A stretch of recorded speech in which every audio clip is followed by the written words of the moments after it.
सेवक चर बना देना, वतन के वास्ते जीना, वतन के वास्ते मरना, वतन पर जान फिदा करना, प्रभु हमको सिखा देना, दया कर दान भक्ति का हमें परमात्मा देना, दया करना हमारी आत्मा में शुद्धता देना।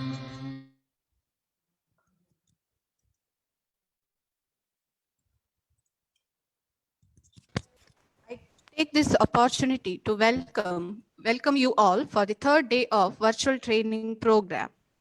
I welcome resource person Shri Prabhat Kalkur for this virtual training program.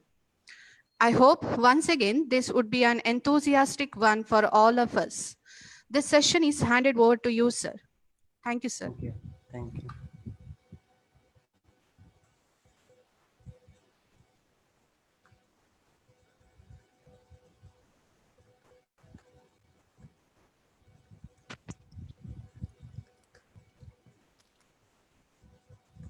Yeah, good afternoon one and all. I hope my slides are visible, isn't it? Yes, sir. Yeah, isn't it? Okay. Right. So I think probably today we get around 1 hour time to discuss about disaster preparedness, and also let us try to touch upon the emergency relief response. So ನಿನ್ನೆ ತನಕ ನಾವು ವಿಪತ್ತು ಅಂದ್ರೇನು, ವಿಕೋಪ ಅಂದ್ರೇನು, ಆಮೇಲೆ ವಿಕೋಪದಿಂದ ಏನೆಲ್ಲ ಇಂಪ್ಯಾಕ್ಟ್ ಆಗ್ತವೆ, ಡಿಸಾಸ್ಟರ್ ಮ್ಯಾನೇಜ್ಮೆಂಟ್ ಸೈಕಲ್ ಅಂದ್ರೇನು, ಇದೆಲ್ಲದ್ರ ಬಗ್ಗೆ ನಾವು ತಿಳ್ಕೊಂತು. So today let us try to focus on the continued part of the disaster preparedness. ಬಹುಶಃ ನಿನ್ನೆ ಸುಮಾರೆಲ್ಲ ಹೊಸ್ತು ತಿಳ್ಕೊಂಡ್ರಿ ನೀವು. ಅಂದರೆ ವಿಪತ್ಕಿಂತ ಮೊದಲು ನೀವು ಯಾವ ರೀತಿಯಲ್ಲಿ ಸನ್ನದ್ಧರಾಗಬೇಕು, ಅದರಲ್ಲಿ ಲ್ಯಾಂಡ್ ಸ್ಲೈಡ್ ಆದರೆ ಯಾವ ರೀತಿ ಸನ್ನದ್ಧರಾಗಿರಬೇಕು, ಹೆಂಗೆ ರೆಸ್ಪಾಂಡ್ ಮಾಡಬೇಕು, ಲ್ಯಾಂಡ್ ಸ್ಲೈಡ್ ಆದ್ರ ಮೇಲೆ ನಾವೇನು ಮಾಡಬೇಕು, ಫ್ಲಡ್ ಆದಾಗ ಏನು ಮಾಡಬೇಕು, ಸೊ ಇದನ್ನೆಲ್ಲ ನೀವು ಲೈಟ್ನಿಂಗ್ ಆಗಬೇಕಾದ್ರೆ ಏನು ಮಾಡಬೇಕು ತಿಳ್ಕೊಂಡ್ರಿ. So today I don't show you the much of the presentations, rather let us try to see some of the videos. So those videos will be very self-explanatory. National disaster management authority ಅಂತ ನಾವು ನಿನ್ನೆ ಏನು discuss ಮಾಡಿದ್ದೀವಿ, ಅವರು ಹಲವಾರು ವಿಡಿಯೋಗಳನ್ನು ಹೊರಗೆ ತಂದಿದ್ದಾರೆ. ವೆರಿ ಅನ್ಫಾರ್ಚುನೇಟ್ ಏನಂತೇಳಿ ಹೇಳಿದ್ರೆ, ನೀವು ಆ ಯೂಟ್ಯೂಬ್ ಚಾನಲ್ಗೆ ಹೋಗಿ ನೋಡಿದರೆ ಅಷ್ಟು ಚೆನ್ನಾಗಿರೋ NDMA ತಯಾರು ಮಾಡಿರೋ ಅಂಥದ್ದು ವೀಡಿಯೋಸನ್ನು ನೋಡಿರೋ ಸಂಖ್ಯೆ ಬರೀ 2000-3000 ಜನ ಇರುತ್ತೆ. ಅದು ವಿಡಿಯೋ ಬಂದು ಆಲ್ಮೋಸ್ಟ್ 9-10 ಇಯರ್ಸ್ ಆಗಿರುತ್ತೆ. ಸೊ ಅದೆಲ್ಲ ವೀಡಿಯೋಸು ನಮಗೋಸ್ಕರನೇ ಮಾಡಿರೋ ಅಂಥದ್ದು. ಸೊ ಮೊದಲನೇದಾಗಿ ಇವತ್ತು ಭೂಕಂಪನ ಅಂದರೆ ಏನು, ಭೂಕಂಪನ ಆಗಬೇಕಾದ್ರೆ ಏನೇನು ಮಾಡಬೇಕು, ಅದಕ್ಕಿಂತ ಮೊದಲಿನ ಸನ್ನದ್ಧತೆ ಏನಿರಬೇಕು, ಸೊ ಆಮೇಲೆ ಭೂಕಂಪ ನಮ್ಮ ಪ್ರದೇಶದಲ್ಲಿ ಆಗುತ್ತಾ, ಇದ್ರ ಬಗ್ಗೆ ಎಲ್ಲ ಸಂಕ್ಷಿಪ್ತವಾಗಿ ತಿಳ್ಕೊಳ್ಳೋಣ. ಸೊ ಮೊದಲನೇದಾಗಿ ಭೂಕಂಪವನ್ನು ನಮಗೆ ಮೊದಲೇ ಪ್ರೆಡಿಕ್ಟ್ ಮಾಡೋಕ್ಕಾಗುತ್ತಾ, ಫೋರ್ಕಾಸ್ಟ್ ಮಾಡೋಕ್ಕಾಗುತ್ತಾ ಅಂತ. ಸೊ ಖಂಡಿತವಾಗಿ ಭೂಕಂಪವನ್ನು ಈಗ ವಿಜ್ಞಾನ ಏನು ಮುಂದುವರೆದಿದೆ, ಈ ವಿಜ್ಞಾನದಲ್ಲಿ ಭೂಕಂಪ ಹೇಗೆ ಸಂಭವಿಸ್ತದೆ, ಆಮೇಲೆ ಹೇಗೆ ಸಂಭವಿಸ್ತದೆ ಅನ್ನುವಂಥದ್ದು ಗೊತ್ತಿದ್ರು, ಯಾವಾಗ ಸಂಭವಿಸ್ತದೆ ಅನ್ನೋದ್ರ ಬಗ್ಗೆ ನಮ್ಗೆ ಯಾವುದೇ ರೀತಿಯಲ್ಲಿ ಸೈಕ್ಲಾನ್ ಥರ ಫೋರ್ಕಾಸ್ಟ್ ಕೊಡೋಕ್ಕಾಗೋದಿಲ್ಲ. ಬಟ್ ಏನು ಮಾಡೋಕ್ಕಾಗುತ್ತೆ, ಯಾವ ಏರಿಯಾದಲ್ಲಿ ಭೂಕಂಪ ಸಂಭವಿಸ್ಬೋದು ಅನ್ನೋದನ್ನು ಹಿಂದಾಗಿರುವಂಥದ್ದು ಹಿಸ್ಟ್ರಿ ಮತ್ತು ಜಿಯೋಗ್ರಫಿ ಇದನ್ನೆಲ್ಲ, ಜಿಯಾಲಜಿಯಲ್ಲಿ ಇದನ್ನೆಲ್ಲ ಸ್ಟಡಿ ಮಾಡಿ ಹೇಳೋದಕ್ಕೆ ಸಾಧ್ಯ ಇದೆ. ಸೊ ಇವಾಗ ನಮ್ಮ ರಾಜ್ಯದಲ್ಲಿ ಈ ಕರಾವಳಿ ತೀರ, ಬೆಳಗಾಂ, ಬೆಂಗಳೂರು ಮತ್ತು ಹಳೆ ಮೈಸೂರು ಭಾಗಗಳಲ್ಲಿ ಮಾಡ್ರೇಟ್ ಆಗಿ ಅರ್ಥಕ್ವೇಕ್ ಆಗುವಂಥದ್ದು ಸಾಧ್ಯತೆಗಳು ಇದ್ದಾವೆ ಎನ್ನುವುದನ್ನು ಹೇಳಿದ್ದಾರೆ. ಬಟ್ ಯಾವಾಗ ಆಗುತ್ತೆ, ಯಾವ ಪ್ರಮಾಣದಲ್ಲಿ ಆಗುತ್ತೆ ಅನ್ನೋದು ಗೊತ್ತಿಲ್ಲ. ಇತ್ತೀಚಿನ ವರ್ಷಗಳಲ್ಲಿ ಆಗಿರುವಂಥದ್ದು ಭೂಕಂಪನ ಅಂತೇಳಿ ಹೇಳಿದ್ರೆ 2012ರಲ್ಲಿ ಒಮ್ಮೆ ಸೆಪ್ಟೆಂಬರಲ್ಲಿ ಆಗಿತ್ತು. ಬಟ್ ಯಾವುದೇ ಸಾವು ನೋವು ಸಂಭವಿಸಲಿಲ್ಲ. ಹಾಗೆ ಮಡಿಕೇರಿ ಭಾಗದ ಜನ ಹೇಳ್ತಾ ಇದ್ರು 2018 ಜುಲೈಯಲ್ಲಿ ಕೂಡ ಒಮ್ಮೆ ಭೂಕಂಪನ ಆಗಿದೆ ಅಂತೇಳಿ ಹೇಳಿ. ಸೊ ಈಗ ನಾವು ಇಷ್ಟು ತನಕ ನಮ್ಗೆ ಗೊತ್ತಿರೋದು ಏನಂತೇಳಿ ಹೇಳಿದ್ರೆ, ಭೂಕಂಪನ ಎಲ್ಲಿ ಆಗುತ್ತೆ ಅಂತೇಳಿ ಹೇಳಿ ಗೊತ್ತಿರುತ್ತೆ, ಬಟ್ ಯಾವಾಗ ಆಗುತ್ತೆ ಅನ್ನೋದನ್ನ ಫೋರ್ಕಾಸ್ಟ್ ಮಾಡೋದಕ್ಕೆ ಸಾಧ್ಯ ಇಲ್ಲ. ಬಟ್ ಸನ್ನದ್ಧರಾಗಿರ್ಬೇಕಾಗಿರುವಂಥದ್ದು ನಮ್ದು ಕರ್ತವ್ಯ ಆಗಿರುತ್ತೆ. ಸೊ ಅರ್ಥಕ್ವೇಕ್ ಪ್ರಿಪೇರ್ಡ್ನೆಸ್ ಅಲ್ಲಿ ಇನ್ ಕೇಸ್ ನೀವೇನಾದ್ರೂ 1-2 ಫ್ಲೋರ್ ಬಿಲ್ಡಿಂಗ್ ಒಳಗಡೆ ಎಲ್ಲ ಇದ್ರೆ, ಮಲ್ಟಿಸ್ಟೇರ್ ಬಿಲ್ಡಿಂಗ್ ಒಳಗಡೆ ಎಲ್ಲ ಇದ್ರೆ, ಸೊ ಡ್ರಾಪ್, ಕವರ್, ಹೋಲ್ಡ್ ಅಂತ ನಾವೇನು ಹೇಳ್ತೇವೆ, ಅದು the basic fundamental principle of the disaster management. So wherein ಒಂದೇ ಸಲ ಡ್ರಾಪ್ ಆಗೋವಂಥದ್ದು, ನಿಮ್ಮನ್ನು ತಲೆನ ಕವರ್ ಮಾಡ್ಕೊಳ್ಳೋ ಅಂಥದ್ದು, ಏನಾದರೂ ಚೇರ್ಸ್ ಟೇಬಲ್ಸ್ ಇದ್ದರೆ ಅದ್ರ ಕೆಳಗಡೆ ನೀವು ಹೋಗೋ ಅಂಥದ್ದು. ಸೊ ಇದನ್ನೆಲ್ಲ ನೀವು ಫಾಲೋ ಮಾಡಬೇಕಾಗಿರುತ್ತೆ. ಸೊ ಇನ್ ಕೇಸ್ ನೀವೇನಾದರೂ ವೆಹಿಕಲಲ್ಲಿ ಟ್ರಾವೆಲ್ ಮಾಡ್ತಾ ಇದ್ದರೆ ಅಲ್ಲೇ ನಿಂತ್ಕೊಂಡಿರಬೇಕು. ಸ್ಟಾಪ್ ಮಾಡಿ ಅದರಿಂದ ಕೆಳಗಡೆ ಇಳಿಯೋದಂಥದ್ದು ಪ್ರಯತ್ನಗಳನ್ನೆಲ್ಲ ಮಾಡಬೇಡಿ. ಪ್ಲೇನ್ ಸರ್ಫೇಸಲ್ಲಿ ನೀವು ಅಲ್ಲಿ ಇರೋದಕ್ಕೆ ಟ್ರೈ ಮಾಡಿ. ಆಮೇಲೆ if you are on bed you stay there only, ಅದರಿಂದ ಕೆಳಗಡೆ ಹೋಗೋದು ಎಲ್ಲ ಪ್ರಯತ್ನ ಮಾಡಬೇಡಿ. If you are on the outdoors and the stay outdoors only, ಅಲ್ಲಿ ತಲೆ ಮತ್ತು ತಲೆಯನ್ನು ನೆನ್ನೆ ನಾವೊಂದು ಲೈಟ್ನಿಂಗಿಗೆ ಯಾವ ಪೊಸಿಷನ್ ತೋರಿಸಿತ್ತಲ್ವ ಅದೇ ಪೊಸಿಷನಲ್ಲಿ ಇರೋಕ್ಕೆ ಪ್ರಯತ್ನ ಮಾಡಿ. Do not get in a doorways and do not run out of the building. ಈಗ ಭೂಕಂಪನ ಆಗ್ತಾ ಇರಬೇಕಾದ್ರೆ ಅದರಿಂದ ನಾನು ಹೊರಗಡೆ ಹೋಗಿ ತಪ್ಸ್ಕೊತೀನಿ ಅಂತ ಹೋಗೋದಕ್ಕೆ ಪ್ರಯತ್ನ ಮಾಡಬೇಡಿ. ಯಾಕಂದರೆ ಸಾಕಷ್ಟು ಸಂದರ್ಭಗಳಲ್ಲಿ ನಾವು ಹೊರಗಡೆ ಓಡಬೇಕಾದ್ರೆ ಮಾಡು ಅಥವಾ ಮೇಲ್ಗಡೆ ರೂಫ್ ಏನಿದೆ ಅದು ನಮ್ಮ ತಲೆ ಮೇಲೆ ಬಿದ್ದು ತುಂಬ ತೊಂದರೆಗಳಾಗುವಂಥದ್ದು ಸಾಧ್ಯತೆಗಳು ಇರ್ತವೆ. So let us see this video ನಾವು. ಅರ್ಥಕ್ವೇಕ್ ಪ್ರಿಪೇರ್ಡ್ನೆಸ್ ಬಗ್ಗೆ ಇರೋವಂಥದ್ದು ವಿಡಿಯೋ ಇದು. ಆಡಿಯೋ ಕೇಳಿಸ್ತಾ ಇದೆಯಲ್ಲ?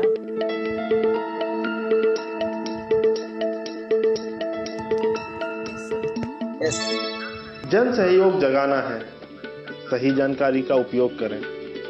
आपदाओं के प्रभावों को कम किया जा सकता है, अनेकों बहुमूल्य जानें बचाई जा सकती हैं। क्या आप तैयार हैं इसके लिए?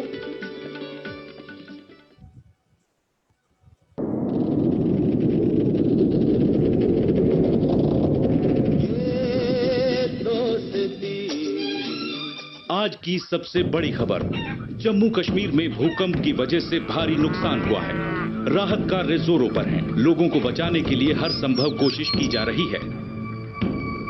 बहुत से लोग मारे गए होंगे। अभी पता नहीं, पर क्या तुझे पता है जब भूकंप आए तो कैसे बचा जाना चाहिए? क्या तुझे पता है?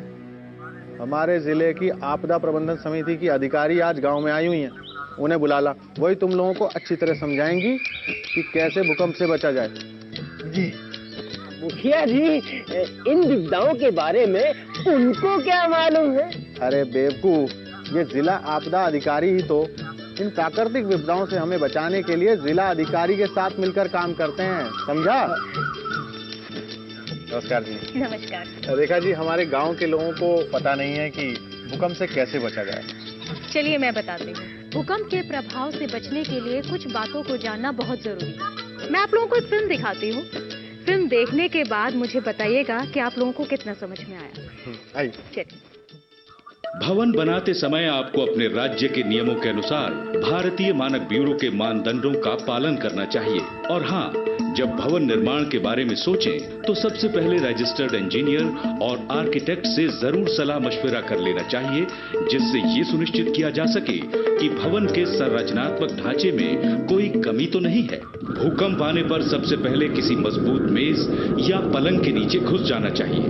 उसके नीचे घुसते ही उसको मजबूती से पकड़कर तब तक वहीं बैठा रहना चाहिए जब तक कि भूकंप रुक नहीं जाए। ऐसी स्थिति में कभी भी चिल्लाना और घबराना नहीं चाहिए, बल्कि सब्र के साथ आराम से सीढ़ियों से उतरकर खुले मैदान में पहुंचना चाहिए। अगर आप शहर में हैं तो भूकंप आने पर भूलकर भी लिफ्ट से नीचे नहीं उतरना चाहिए, ये बहुत खतरनाक साबित हो सकता है। अगर सोते समय आपको भूकंप के झटके महसूस होते हैं तो सबसे पहले सिर को तकिए से ढक लेना चाहिए और तकिए को सिर पर रखे हुए ही घर के मजबूत हिस्से में चले जाना चाहिए। और हाँ, बालकनी या छज्जे पर कभी नहीं जाएं। साथ ही पलंग के ऊपर, दीवारों पर कोई भारी चीज जैसे पेंटिंग वगैरह नहीं लगानी चाहिए। अगर सड़क पर चलते समय भूकंप आता है तो सबसे पहले इमारतों, बिजली के खंभों तथा पेड़ों से दूर हो जाना चाहिए तथा आराम और शांति के साथ खुली जगह में पहुंच जाना चाहिए।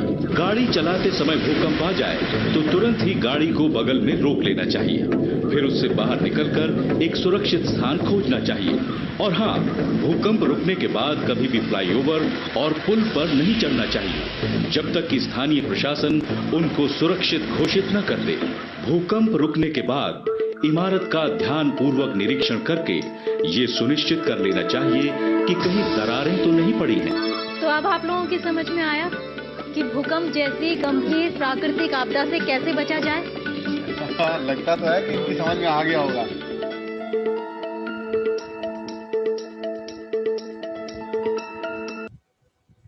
So that was on the earthquake.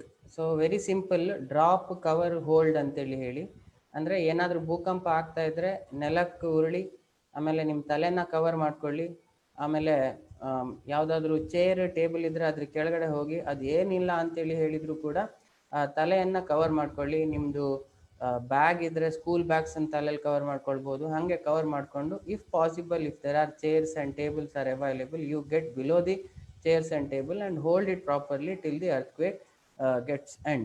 ಅದಾದ್ರ ಮೇಲೆ ಅರ್ಥಕ್ವೇಕ್ ಇಂದ ಆದ್ರ ಕೂಡಲೇ ನೀವು ಅರ್ಥಕ್ವೇಕ್ ಇಂದ ಇವ್ಯಾಕ್ಯುಯೇಷನ್ ಮಾಡಬೇಕು. ಆ ಬಿಲ್ಡಿಂಗ್ ಇಂದ ಹೊರಗಡೆ ಹೋಗ್ಬೇಕಾದ್ರೆ ಯಾವುದೇ ಕಾರಣಕ್ಕೆ ಲಿಫ್ಟ್ ಅನ್ನೆಲ್ಲ ನೀವು ಯೂಸ್ ಮಾಡೋದಕ್ಕೆ ಹೋಗಬಾರ್ದು.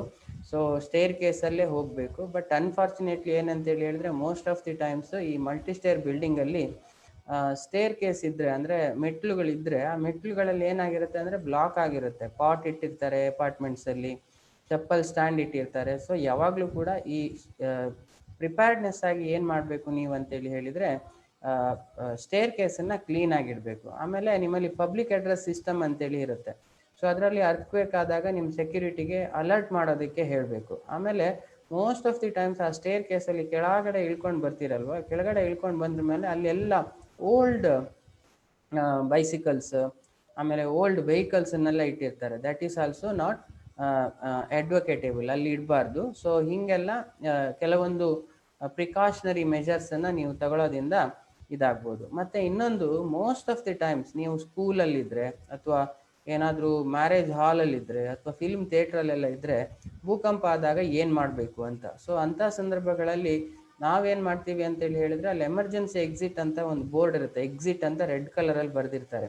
ಸೊ ಆ ಕಡೆ ಓಡ್ತೇವೆ. But that is the very wrong practice. ಯಾಕಂತೇಳಿ ಹೇಳಿದರೆ ಸೊ ಹಂಗೆ ನಾವು ಓಡೋಕೆ ಹೋದರೆ ನಾವು ಭೂಕಂಪದಿಂದ ನಮಗೆ ತೊಂದರೆ ಆಗದೆ ಇರ್ಬೋದು, ಬಟ್ ಸ್ಟ್ಯಾಂಪೀಡ್ ಆಗುತ್ತಲ್ವ, ಅಂದರೆ ನುಗ್ಗಲು ಕಾಲು ತುಳಿತ ಏನಾಗುತ್ತೆ, ಆ ಕಾಲು ತುಳಿತದಿಂದ ಸಾವು ನೋವುಗಳ ಸಂಖ್ಯೆ ಜಾಸ್ತಿ ಆಗುತ್ತೆ. ಸೊ ಯಾವಾಗಲೂ ಕೂಡ ಫೈರ್ ಆಗಲಿ ಅರ್ಥಕ್ವೇಕ್ ಆಗಲಿ ನೀವೇನಾದರೂ ಫಿಲ್ಮ್ ಥಿಯೇಟ್ರಲ್ಲಿದ್ದರೆ ಯಾವುದಾದ್ರೂ ಹಾಲಲ್ಲಿದ್ದರೆ ಅಲ್ಲಿಂದ ಓಡೋದಕ್ಕೆ ಪ್ರಯತ್ನ ಮಾಡಬೇಡಿ. Rather you try to stay back there only.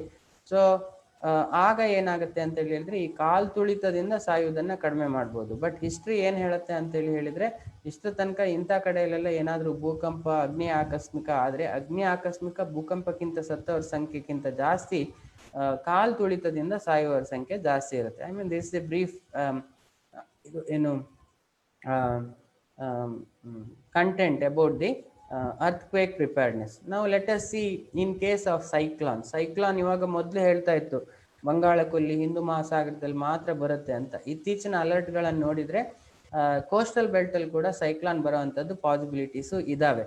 ಒಂದು. ಎರಡನೇದು, ಈ ಸೈಕ್ಲಾನ್ ಪ್ರಿಪೇರ್ಡ್ನೆಸ್ ಇವಾಗ ನಮ್ಮ ಕೋಸ್ಟಲ್ ನಾನು ಹೇಳ್ತಾ ಇರೋದು, ಅಂದರೆ ಉಡುಪಿ, ದಕ್ಷಿಣ ಕನ್ನಡ, ಆಮೇಲೆ ಉತ್ತರ ಕನ್ನಡ ಜಿಲ್ಲೆಯ ಭಾಗಗಳಲ್ಲಿ ಸೈಕ್ಲಾನ್ ಪ್ರಿಪೇರ್ಡ್ನೆಸ್ ಕೂಡ ಆಗ್ತಾ ಇದೆ. ಪ್ರೊಬ್ಯಾಬ್ಲಿ ನೀವು ಇಲ್ಲಿ ಎಲ್ಲೆಲ್ಲ ಸೈಕ್ಲಾನ್ ಶೆಲ್ಟರ್ಸ್ ಇದೆ ಅಂತ ನೋಡಿದರೆ ಮೊನ್ನೆ ಕಂದಾಯ ಸಚಿವರು ತೆಕ್ಕಟ್ಟೆ ಅಲ್ಲಿ ಒಂದು ಸೈಕ್ಲಾನ್ ಶೆಲ್ಟರನ್ನು ಇನಾಗ್ರೇಷನ್ ಮಾಡಿದ್ದಾರೆ. ಸೊ ಅಲ್ಲೊಂದು ಸೈಕ್ಲಾನ್ ಶೆಲ್ಟರ್ ಇದೆ. ಆಮೇಲೆ ಈ ಸೈಕ್ಲಾನ್ ವಾರ್ನಿಂಗ್ ಸಿಸ್ಟಮನ್ನು ಕೋಸ್ಟಲ್ ಡಿಸ್ಟ್ರಿಕ್ಟ್ಸಲ್ಲಿ ಇವಾಗ ಆಕ್ಟಿವೇಟ್ ಮಾಡಿದ್ದಾರೆ. ಸೊ ಹೈ ಟೈಮ್ ಇವಾಗ ನಾವೇನಂತೇಳಿ ಹೇಳಿದ್ರೆ ಸೈಕ್ಲಾನ್ ಬಗ್ಗೆ ತಿಳ್ಕೊಳ್ಬೇಕು, ಸೈಕ್ಲಾನ್ ಬಂದರೆ ಏನು ಮಾಡಬೇಕು ಅನ್ನೋದಂತ ತಿಳ್ಕೊಳ್ಬೇಕು. ಸೊ ನಿಮಗೆ ಎಲ್ಲಕ್ಕಿಂತ ಜಾಸ್ತಿ ಕಡಲ್ ಕೊರೆತ ಏನಾಗ್ತಾ ಇದೆ, that itself gives you an indication what is the wind speed these days. Okay, ಅದ್ರ ಜೊತೆಗೆ ಸೈಕ್ಲಾನ್ ಏನಾದರೂ ಬಂತಂತೇಳಿ ಹೇಳಿದರೆ ಕರ್ನಾಟಕ ಮತ್ತು ಕರಾವಳಿ ಭಾಗದಲ್ಲಿ ಕೂಡ ಸೈಕ್ಲಾನ್ ಬರುವಂಥದ್ದು ಪಾಸಿಬಿಲಿಟೀಸ್ ಇನ್ನು ಮುಂದಿನ ವರ್ಷಗಳಲ್ಲಿ ಜಾಸ್ತಿ ಆಗ್ಬೋದು. ಸೊ ನಮ್ಮದು ಪ್ರಿಪೇರ್ಡ್ನೆಸ್ ಅದಕ್ಕೆ ಸರಿಯಾಗಿರಬೇಕು. So let us see what is to be done in case of cyclone.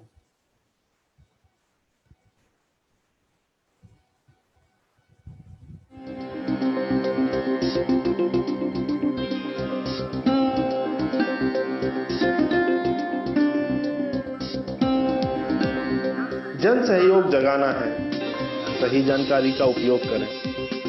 आपदाओं के प्रभावों को कम किया जा सकता है, अनेकों बहुमूल्य जानें बचाई जा सकती हैं। क्या आप तैयार हैं इसके लिए?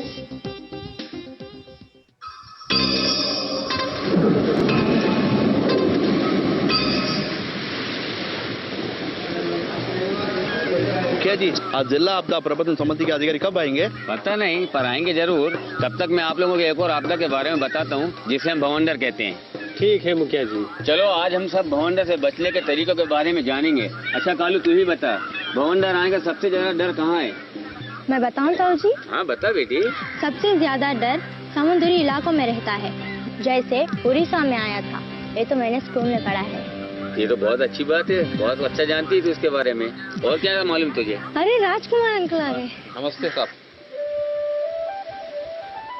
माफ कीजिएगा, थोड़ी देर हो गई। आज मैं आपको चक्रवात यानी भवंडर के बारे में कुछ बता रहा हूँ। अभी हम लोग भवंडर के बारे में ही बात कर रहे थे।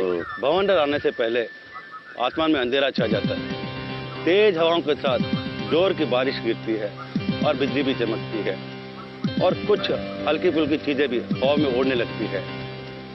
चलिए इसकी जानकारी के लिए एक फिल्म देखते हैं। अगर आप समुद्र के आसपास रहते हैं तो आपको पहले अपने मकान की जांच रजिस्टर्ड इंजीनियर या आर्किटेक्ट से करवानी चाहिए और उसके बाद ही ट्रेंड मिस्त्री और मजदूरों से मरम्मत करवाएं। ये जरूरी है कि घर के दरवाजों और खिड़कियों की मजबूती की जांच करा ली जाए। अगर कुछ कमी मिलती है तो उसको तुरंत ही ठीक करवाना चाहिए। और हाँ, घर की छत या आसपास में पड़ी हुई टीन की चादर को भी हटा देना चाहिए। घर के आसपास लगे पेड़ों की कमजोर टहनियों को काट देना चाहिए और यदि पेड़ का कोई हिस्सा सूख गया है या खराब हो गया है तो उसको भी हटा देना चाहिए। साथ में बैटरी से चलने वाला रेडियो और टॉर्च को चालू हालत में रखना चाहिए। और हाँ, याद रहे कि माचिस की तीली से बत्ती जलाने या रोशनी करने की कोशिश कभी नहीं करें। इससे आग लगने की संभावना बढ़ जाती है। हमेशा टीवी या रेडियो के जरिए ही चक्रवात की ताज़ा जानकारी प्राप्त करें और जब तक स्थानीय प्रशासन घर से बाहर जाने के लिए नहीं कहे तब तक घर में ही रहना चाहिए। और हाँ, घर की बालकनी, दरवाजे या खिड़कियों के आसपास भी खड़े ना हो। छत पर जाना भी खतरनाक साबित हो सकता है।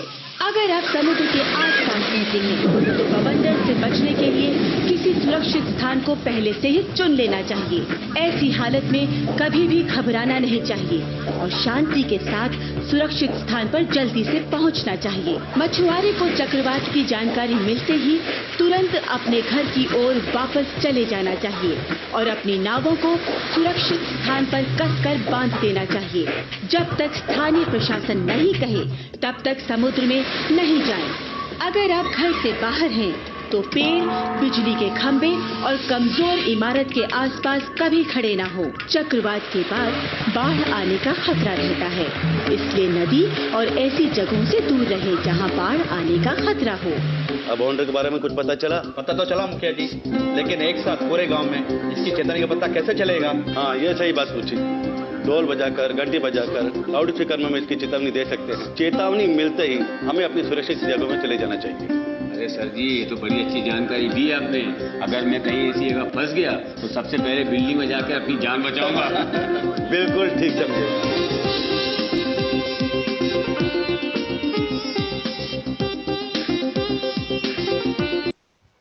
Okay, so that was about the cyclone. So ಕೆಲವೊಂದು ವಿಷಯಗಳನ್ನು ನೆನ್ಪಿಟ್ಕೊಳ್ಳಿ. ಈ ಸೈಕ್ಲಾನ್ ಯಾವಾಗ ಬರುತ್ತೆ ಅಂತ ತಿಳ್ಕೊಳ್ಬೇಕು. ಸರ್ವೇ ಸಾಮಾನ್ಯವಾಗಿ ಅತಿ ಹೆಚ್ಚು ಸೈಕ್ಲಾನ್ ಬರೋವಂಥದ್ದು ಸಂದರ್ಭ ಯಾವುದಂತೇಳಿ ಹೇಳಿದರೆ ಈ ಸೆಪ್ಟೆಂಬರ್, ಅಕ್ಟೋಬರ್, ನವಂಬರ್ ತಿಂಗಳಲ್ಲಿ ಜಾಸ್ತಿ ಡಿಪ್ರೆಷನ್ಸ್ ಬರುವಂಥದ್ದು. ಆಮೇಲೆ ಆ ಸಂದರ್ಭದಲ್ಲಿ ಸೈಕ್ಲಾನ್ ಬರುವಂಥದ್ದು ಪಾಸಿಬಿಲಿಟೀಸ್ ತುಂಬ ಜಾಸ್ತಿ ಇರುತ್ತೆ. ಎರಡನೇ ಸೈಕ್ಲಾನ್ ಬಗ್ಗೆ ತಿಳ್ಕೊಳ್ಬೇಕು ನೀವೇನಂತೇಳಿ ಹೇಳಿದರೆ, ಸೈಕ್ಲಾನಲ್ಲಿ ಅರ್ಲಿ ಇವ್ಯಾಕ್ಯುಯೇಷನ್ ಮಾಡೋದಕ್ಕೆ ನಮ್ಮ ಹತ್ರ ಸಾಕಷ್ಟು ಸಮಯ ಇರುತ್ತೆ. ಸೊ ಒಂದು 48 ಗಂಟೆಗಳ ತನಕ ನಮ್ಮ ಹತ್ರ ಟೈಮ್ ಇರುತ್ತೆ. ಸೊ ಯಾವಾಗ ಅರ್ಲಿ ವಾರ್ನಿಂಗ್ ಕೊಡ್ತಾರೆ ನಮಗೆ, ಅಂದರೆ ವಾರ್ನಿಂಗನ್ನು, ಮುನ್ಸೂಚನೆಯನ್ನು ಹವಾಮಾನ ಇಲಾಖೆಯವರು ಸರ್ಕಾರದ ಮುಖಾಂತರ ಕೊಡ್ತಾರೆ. ಯಾವುದೇ ತಡ ಮಾಡದೆ ಕೂಡಲೇ ನೀವು ಸುರಕ್ಷಿತವಾದ ಸ್ಥಳಕ್ಕೆ ನೀವು ಹೋಗಬೇಕಾಗತ್ತೆ. ಸೊ ಯಾವುದು ಸುರಕ್ಷಿತವಾದ ಸ್ಥಳ ಅಂತೇಳಿ ಹೇಳಿದರೆ, ಸೈಕ್ಲಾನ್ ಶೆಲ್ಟರ್ಸ್ ಅಂತ ಮಾಡಿರ್ತಾರೆ. ನಾನು ನಿಮ್ಗೆ ಹೇಳ್ತಾ ಇದ್ದೆ, ಇವಾಗ ಸೌತ್ ಕೆನರಾದಲ್ಲೂ ಕೂಡ, ಉಡುಪಿ ಡಿಸ್ಟ್ರಿಕ್ಟಲ್ಲಿ ಕೂಡ ಸೈಕ್ಲಾನ್ ಶೆಲ್ಟರ್ಸ್ ಮಾಡಿದ್ದಾರೆ. ಸೊ ಅಂತ ಶೆಲ್ಟರ್ಸ್ಗಳಿಗೆ ಹೋಗುವಂಥದ್ದು. ಶೆಲ್ಟರ್ಸ್ ಇಲ್ಲ ಅಂತೇಳಿ ಹೇಳಿದರೆ, ಸರ್ಕಾರ ಗುರುತುಪಡಿಸಿದಂತಹ ಎತ್ತರದ ಪ್ರದೇಶಗಳೇನಿರ್ತವೆ ಅಲ್ಲಿಗೆ ನೀವು ತ್ವರಿತವಾಗಿ ಹೋಗಬೇಕಾಗಿರುವಂಥದ್ದು ಬಹಳ ಮುಖ್ಯ ಆಗಿರ್ತದೆ. ಸೊ ಈ ಸೈಕ್ಲಾನಿಗೆ ಒಂದು ಲ್ಯಾಂಡ್ ಫಾಲ್ ಅಂತ ಆಗುತ್ತೆ. ಆ land fall is very crucial. ತುಂಬ ಗಾಳಿ ಬರ್ತಾ ಇರುತ್ತೆ, ತುಂಬ ಮಳೆ ಬರ್ತಾ ಇರುತ್ತೆ, ಸೊ ಮೋಡ ಬರ್ತಾ ಇರುತ್ತೆ, ಇದೆಲ್ಲ ಇರುತ್ತೆ. ಇದ್ರ ಜೊತೆಗೆ ಒಂದು ಪ್ರದೇಶದಲ್ಲಿ ಅದು ಲ್ಯಾಂಡ್ ಫಾಲ್ ಆಗುತ್ತೆ. ಆ ಲ್ಯಾಂಡ್ ಫಾಲ್ ಆದ್ರ ಮೇಲೆ ಸೊ ಸೈಕ್ಲಾನ್ ಹೊರಟೋಗುತ್ತೆ. ಈ ಪೋಸ್ಟ್ ಸೈಕ್ಲಾನ್ ಕೂಡ ಬಹಳ ಕ್ರೂಷಿಯಲ್ ಆಗಿರುತ್ತೆ. ಈ ಪೋಸ್ಟ್ ಸೈಕ್ಲಾನಲ್ಲಿ ತುಂಬ ಮಳೆ ಬರುವಂಥದ್ದು, ಕಂಪ್ಲೀಟ್ ಕಮ್ಯುನಿಕೇಶನ್ ಡಿಸ್ರಪ್ಷನ್ ಆಗಿಬಿಡುತ್ತೆ, ರಸ್ತೆ ಎಲ್ಲ ಹಾಳಾಗಿರುವಂಥದ್ದು, ಪವರ್ ಸಪ್ಲೈ ಎಲ್ಲ ಹೋಗುವಂಥದ್ದು. ಸೊ ಇದೆಲ್ಲ ಸರ್ವೇ ಸಾಮಾನ್ಯವಾಗಿ ಸೈಕ್ಲಾನಲ್ಲಿ ಕಂಡು ಬರ್ತವೆ. So government should be ready and likely the people like us should be ready. ಇದನ್ನೆಲ್ಲ ಫೇಸ್ ಮಾಡೋದಕ್ಕೆ ತಯಾರಾಗಿರ್ಬೇಕಾಗಿರುತ್ತೆ. ಸೊ ಸೈಕ್ಲಾನನ್ನು ಎದುರಿಸಲಿಕ್ಕೆ ಭಾರತ ದೇಶ ತುಂಬ ಚೆನ್ನಾಗಿ ಸನ್ನದ್ಧವಾಗಿದೆ. ಸೊ ಇದಕ್ಕೆ ಒಳ್ಳೆ ಎಕ್ಸಾಂಪಲ್ ಕೊಡ್ಬೇಕಂತೇಳಿ ಹೇಳಿದರೆ 1999ರಲ್ಲಿ ಒರಿಸ್ಸಾದಲ್ಲಿ ಒಂದು ಸೂಪರ್ ಸೈಕ್ಲಾನ್ ಅಂತ ಭಾಳ ದೊಡ್ಡ ಸೈಕ್ಲಾನ್ ಬರುತ್ತೆ. ಅದರಲ್ಲಿ ಸತ್ತವರ ಸಂಖ್ಯೆ 20,000 ಜನ. ಸೊ ಅದು ಕೌಂಟ್ ಕರಿಯಾಗಿ ಕೌಂಟ್ ಇಲ್ಲದೆ 20,000 ಜನ ಸತ್ತಿದ್ರು. ಅದರ ನಂತರ ಇವಾಗ ಆಲ್ಮೋಸ್ಟ್ 20 ಇಯರ್ಸ್ ಆಯಿತು.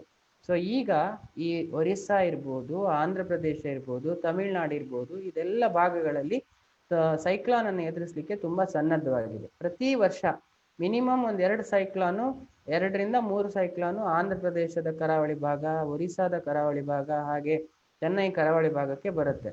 ಒರಿಸ್ಸಾದಲ್ಲಿ ಭಾಳ ಸರ್ವೇ ಸಾಮಾನ್ಯವಾಗಿ ನಿಮಗೆ ಕಾಣ್ಲಿಕ್ಕೆ ಸಿಗುತ್ತೆ. ಆದರೆ ನೋಡಿ, 20,000 ಜನ 1999ರಲ್ಲಿ ಸತ್ತೋಗಿದ್ರೆ ಇತ್ತೀಚಿನ ದಿನಗಳಲ್ಲಿ ಸಾಯುವವರ ಸಂಖ್ಯೆ ಭಾಳ ಕಡಿಮೆ ಆಗಿದೆ. ಇದು ಕಾರಣ ಏನಂತೇಳಿ ಹೇಳಿದರೆ ಪ್ರಿಪೇರ್ಡ್ನೆಸ್. ಎಲ್ಲಕ್ಕಿಂತ ಮುಖ್ಯ ಏನಂತೇಳಿ ಹೇಳಿದ್ರೆ ಸೈಕ್ಲಾನಲ್ಲಿ ಅರ್ಲಿ ಇವ್ಯಾಕ್ಯುವೇಷನ್, ಅಂದರೆ ಮುಂಚಿತವಾಗಿ ಮನೆಯನ್ನು ಬಿಟ್ಟು ಬರುವಂಥದ್ದು. ಇನ್ನು ಮನೆ ಹಾನಿ ನಡೀತಾ ಇವುಗಳನ್ನೆಲ್ಲ ತಡಿಲಿಕ್ಕೆ ಏನು ಮಾಡ್ಬೇಕಂತೇಳಿ ಹೇಳಿದರೆ ಸದೃಢವಾದ ಮನೆ ಕಟ್ಕೊಳ್ಬೇಕು. ಸೊ ನಾನು ನಿಮ್ಗೆ ಸಣ್ಣ ಎಕ್ಸಾಂಪಲ್ ಕೊಡ್ತೀನಿ. ಒರಿಸ್ಸಾದಲ್ಲಿ ಸುಮಾರು 32% ಜನ ಬಡತನ ರೇಖೆಗಿಂತ ಕಡಿಮೆ ಇದ್ದರೆ ಸುಮಾರು 38% ಜನ ಶೆಡ್ಯೂಲ್ಡ್ ಕ್ಯಾಸ್ಟ್, ಶೆಡ್ಯೂಲ್ಡ್ ಟ್ರೈಬಲ್ಲಿ ಇರುತ್ತೆ. ಅಂದರೆ ಸಾಮಾಜಿಕವಾಗಿ ಆರ್ಥಿಕವಾಗಿ ಹಿಂದುಳಿದಂತಹ ಒಂದು ರಾಜ್ಯ ಒರಿಸ್ಸಾ ರಾಜ್ಯ. ಈ ಒರಿಸ್ಸಾದಲ್ಲೇ ಅಷ್ಟು ಚೆನ್ನಾಗಿ ಸೈಕ್ಲಾನ್ ಪ್ರಿಪೇರ್ಡ್ನೆಸ್ ಆಗಿದೆ ಅಂತೇಳಿ ಹೇಳಿದರೆ ಮುಂದುವರಿದ ಕೆಲವೊಂದು ರಾಜ್ಯಗಳೇನಿರ್ತವೆ ಅಲ್ಲಿ ಇನ್ನೂ ಹೆಚ್ಚಿನ ಸನ್ನದ್ಧತೆ ಮಾಡಿ ಸೈಕ್ಲಾನಿಂದ ಆಗುವಂಥದ್ದು ಆಸ್ತಿ ಪಾಸ್ತಿ ನಷ್ಟ ಏನಿದೆ ಅದನ್ನು ಕಡಿಮೆ ಮಾಡಲಿಕ್ಕೆ ಸಾಧ್ಯತೆ ಇದ್ದಾವೆ. ಸೊ ಇದನ್ನು ನಾವು ಭಾಳ ಮುಖ್ಯವಾಗಿ ಗಮನದಲ್ಲಿ ಇಟ್ಕೊಳ್ಬೇಕಾಗತ್ತೆ. ಪೋಸ್ಟ್ ಸೈಕ್ಲಾನ್ ಫ್ಲಡ್ ಏನು ಬರುತ್ತೆ, ಸೈಕ್ಲಾನ್ ಆದ್ರ ಮೇಲೆ ಮುಂದೆ ಪ್ರವಾಹ ಬರುತ್ತೆ. ಆ ಪ್ರವಾಹದಲ್ಲಿ ಕೂಡ ನಾವು ಎದುರಿಸಲಿಕ್ಕೆ ನಾವು ಸನ್ನದ್ಧರಾಗಿ ಇರಬೇಕಾಗತ್ತೆ.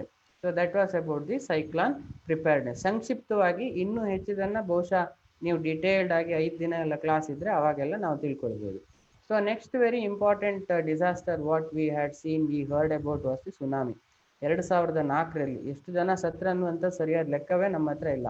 ಸೊ ಆ ಸುನಾಮಿ ಎನ್ನುವಂಥದ್ದು ಭಾಳ ದೊಡ್ಡ ಅವಾಂತರ. ಜಪಾನಲ್ಲಿ ಯಾವಾಗಲೂ ಆಗ್ತಾ ಇರ್ತದೆ. ನಮ್ಮ ದೇಶದಲ್ಲಿ ಕೂಡ ನಾಗಪಟ್ಟಣಂ ಡಿಸ್ಟ್ರಿಕ್ಟು ಮತ್ತು ಪ್ರಕಾಶಂ ಡಿಸ್ಟ್ರಿಕ್ಟು, ಆಮೇಲೆ ಚೆನ್ನೈಯಲ್ಲಿ ಕೂಡ ನಾವು ತಮಿಳ್ನಾಡಲ್ಲಿ ಈ ಯಾವುದು ಸುನಾಮಿ ಆಗಿರುವುದನ್ನು ನೋಡಿದ್ದೇವೆ. ಸುನಾಮಿ ಒಮ್ಮೆ ಬಂದರೆ ಸುಮಾರು 12 ಗಂಟೆ ತನಕ ಅದು ಮುಂದುವರಿಬೋದು.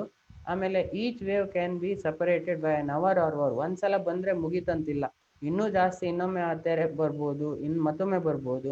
So and can travel at speeds up to 800 km/h. ನೆನ್ಪಿಟ್ಕೊಳ್ಳಿ, ಈ ಸೈಕ್ಲಾನ್ ಬರೋ ಅಂಥದ್ದು ಸ್ಪೀಡ್ ಎಷ್ಟಿರ್ಬೋದು ಅಂತೇಳಿ ಹೇಳಿದರೆ 120 ಮೈಲ್ಸು ಹಾಗೆಲ್ಲ ಇರ್ಬೋದು. ಇದು 120 ಮೈಲ್ಸ್ ಅಂದರೆ ಅಪ್ರಾಕ್ಸಿಮೇಟ್ಲಿ ಅರೌಂಡ್ 180-190 km ಸ್ಪೀಡಲ್ಲಿ ಬರುತ್ತೆ. The speed of the tsunami could be around 800 km/h. I mean ಇದು ಡೆವಾಸ್ಟೇಟಿಂಗ್ ಆಗಿರುತ್ತೆ. ಇದರಲ್ಲಿ ನಾವು ಸಿಕ್ಕಾಕೊಂಡ್ರೆ ಇದರಲ್ಲಿ ಬದುಕಿ ಉಳಿಯುವಂಥದ್ದು ಭಾಳ ಕಷ್ಟ ಇರುತ್ತೆ. ಬಟ್ ಸುನಾಮಿಗೆ ಕೂಡ ಇವಾಗ ಅರ್ಲಿ ವಾರ್ನಿಂಗ್. ಫಾರ್ ಎಕ್ಸಾಂಪಲ್ 2004ರಲ್ಲಿ ನಮ್ಮ ಹತ್ರ ಏನು ಸುನಾಮಿ ಆಗಿತ್ತು, ನಮ್ಮ ಹತ್ರ ಸಮಯ ಇತ್ತು ಅರ್ಲಿ ವ್ಯಾಕ್ಯುವೇಷನ್ ಮಾಡೋದಕ್ಕೆ. ಬಟ್ ನಮ್ಮ ಗೌರ್ಮೆಂಟ್ ಮೆಷಿನರಿ ಅವಾಗ 2004ರಲ್ಲಿ ಸನ್ನದ್ಧ ಆಗಿರಲಿಲ್ಲ. ಹಾಗಾಗಿ ನಾವು ಲಕ್ಷಾಂತರ ಜನ ವೆಲಂಕಣಿಗೆ ಹೋಗಿದ್ರು, ತುಂಬ ಜನ. ಸೊ ಟೂರಿಸ್ಟ್ ಇದ್ರು, ಡಿಸೆಂಬರ್ ಎಂಡ್ ಆಗಿತ್ತು. ಹಾಗಾಗಿ ತುಂಬ ಜನ ಪ್ರವಾಸಿಗರು ಮತ್ತು ಅಲ್ಲಿದ್ದವರು ನಾವು ಇದರಿಂದ ಸಾಯೋದನ್ನು ನೋಡಿತ್ತು. ಅದೇ ರೀತಿಯಾಗಿ ಲೋ ಸೋಷಿಯೋ ಎಕನಾಮಿಕ್ ಸ್ಟೇಟಸ್ ಅಂದರೆ ಸಾಮಾಜಿಕ ಮತ್ತು ಆರ್ಥಿಕವಾಗಿ ಹಿಂದುಳಿದ ಹಲವಾರು ವರ್ಗ ಈ ನಾಗಪಟ್ಟಣಂ ಡಿಸ್ಟ್ರಿಕ್ಟಲ್ಲಿ ವಾಸ ಮಾಡ್ತಾ ಇತ್ತು. ಫಿಶಿಂಗನ್ನೇ ಡಿಪೆಂಡೆಂಟ್ ಆಗಿತ್ತು. ನಮ್ಮ ಕಡೆ ಇರೋವಂಥದ್ದು ಫಿಶರ್ಮೆನ್ನು ಮತ್ತು ತಮಿಳ್ನಾಡು ಭಾಗದಲ್ಲಿರುವಂಥದ್ದು ಫಿಶರ್ಮೆನ್ ಕಮ್ಯುನಿಟಿ ತುಂಬ ಡಿಫ್ರೆನ್ಸ್ ಇದೆ. ನಮ್ಮ ಕಡೆ ಅಟ್ಲೀಸ್ಟ್ ಸ್ವಲ್ಪ they are of the better of in comparing against the Chennai. It was A huge loss. ಅಂದರೆ GDPಗೆ ತುಂಬ ದೊಡ್ಡ ಲಾಸನ್ನು ಕೂಡ ಕೊಡ್ತು ಈ ಸುನಾಮಿ. ಸೊ ಇದ್ರ ಬಗ್ಗೆ ಒಂದು ಸಂಕ್ಷಿಪ್ತವಾಗಿ ತಿಳ್ಕೊಳ್ಳೋಣ. ಸೊ ಸುನಾಮಿ ವಾರ್ನಿಂಗ್ ಸೈನ್ಸ್ ಏನಂತೇಳಿ ಹೇಳಿದರೆ ಎ ಸ್ಟ್ರಾಂಗ್ ಗ್ರೌಂಡ್ ಶೇಕಿಂಗ್, ಅಂದರೆ ಗ್ರೌಂಡ್ ಶೇಕ್ ಆಗುವಂಥದ್ದು, unusual C level changes and abnormality of the huge wave, ಎತ್ತರ ಬರುವಂಥದ್ದು ಹ್ಯೂಜ್ ವೇವ್. ಆಮೇಲೆ ಒಂದು ಗೋರ್ಗರುವಂಥದ್ದು ಶಬ್ದ, ಇವುಗಳು ಸುನಾಮಿದು ವಾರ್ನಿಂಗ್ ಆಗಿರುತ್ತೆ. So 4 steps for the tsunami survival. ನಾವು ಹೆಂಗ್ ನಮ್ಮನ್ನ ರಕ್ಷಿಸ್ಕೊಳ್ಬಹುದು ಅಂತೇಳಿ ಹೇಳಿದ್ರೆ, ವಾರ್ನಿಂಗ್ ಕೊಟ್ಟ ಕೂಡಲೇ ನಾವು ಹೈ ಗ್ರೌಂಡ್ಸಿಗೆ, ಎತ್ತರದ ಪ್ರದೇಶಕ್ಕೆ ನಾವು ಹೋಗೋದ್ರಿಂದ. ಆಮೇಲೆ follow the official instruction. Heroic ಆಗಿ ಅಥವಾ ಬಂಡ ಧೈರ್ಯದಿಂದ ಇರುವುದಲ್ಲ, ಏನೆಲ್ಲ ಇನ್ಸ್ಟ್ರಕ್ಷನ್ಸ್ ಕೊಡ್ತಾರೆ, ಇವ್ಯಾಕ್ಯುಯೇಷನ್ ಮಾಡೋಕೆ ಹೇಳ್ತಾರೆ, ಅದನ್ನ ನಾವು ಫಾಲೋ ಮಾಡ್ಕೊಳ್ಳೋ ಅಂಥದ್ದು. ಆಮೇಲೆ stay away from the beach ಕಡೆಯಿಂದ ಇರಬೇಡಿ, ತುಂಬ ದೂರ ಇರಿ. ಆಮೇಲೆ protect yourself, your family and your property. That is very very important. These are the 4 steps you could take to survive from the tsunami. So ಸುನಾಮಿದು ಒಂದು video ನೋಡೋಣ ಈಗ.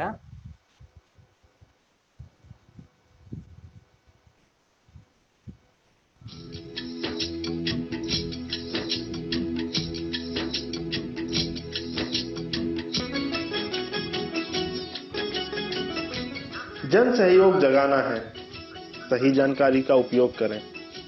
आपदाओं के प्रभावों को कम किया जा सकता है, अनेकों बहुमूल्य जानें बचाई जा सकती हैं। क्या आप तैयार हैं इसके लिए?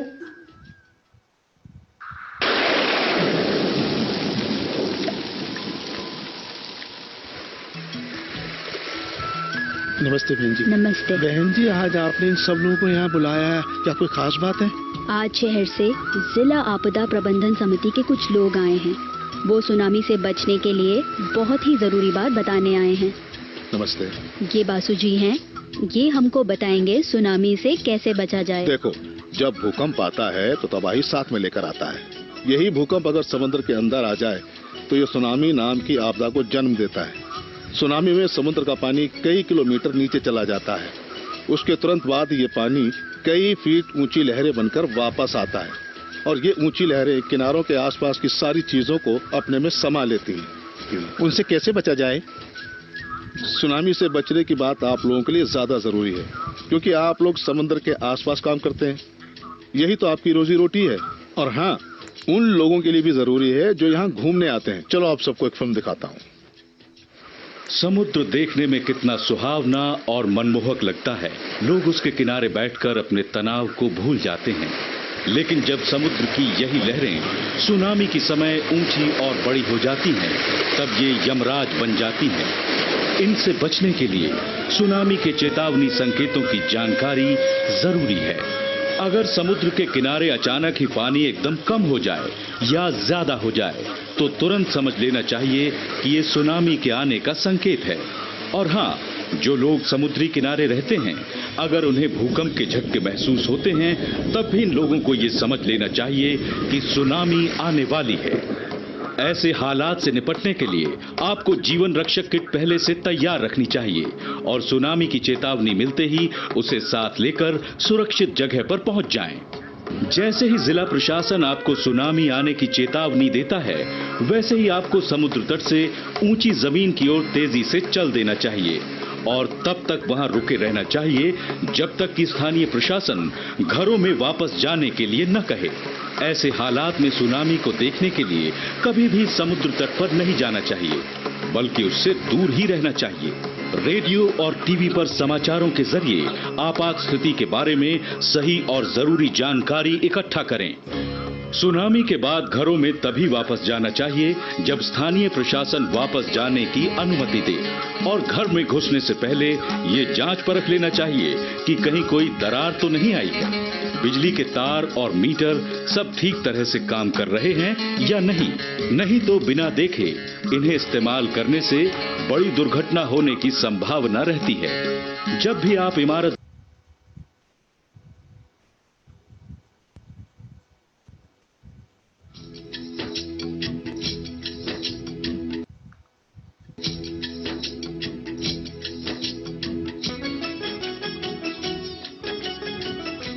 जन सहयोग जगाना है, सही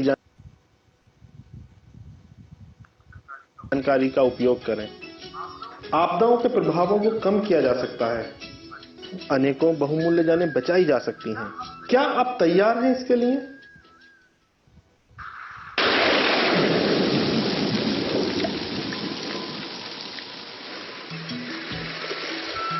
नमस्ते बहन जी। नमस्ते। बहन जी, आज आपने इन सब लोगों को यहाँ बुलाया है, क्या कोई खास बात है? आज शहर से जिला आपदा प्रबंधन समिति के कुछ लोग आए हैं। वो सुनामी से बचने के लिए बहुत ही जरूरी बात बताने आए हैं। नमस्ते। ये बासु जी हैं। ये हम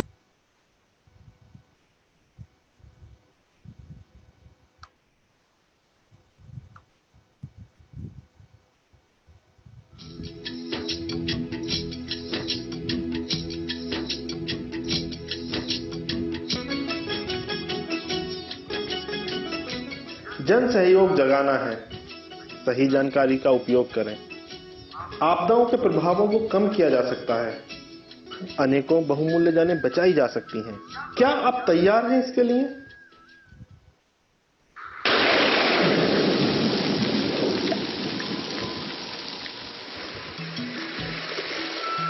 नमस्ते बहन जी। नमस्ते। बहन जी, आज आपने इन सब लोगों को यहाँ बुलाया है, क्या कोई खास बात है?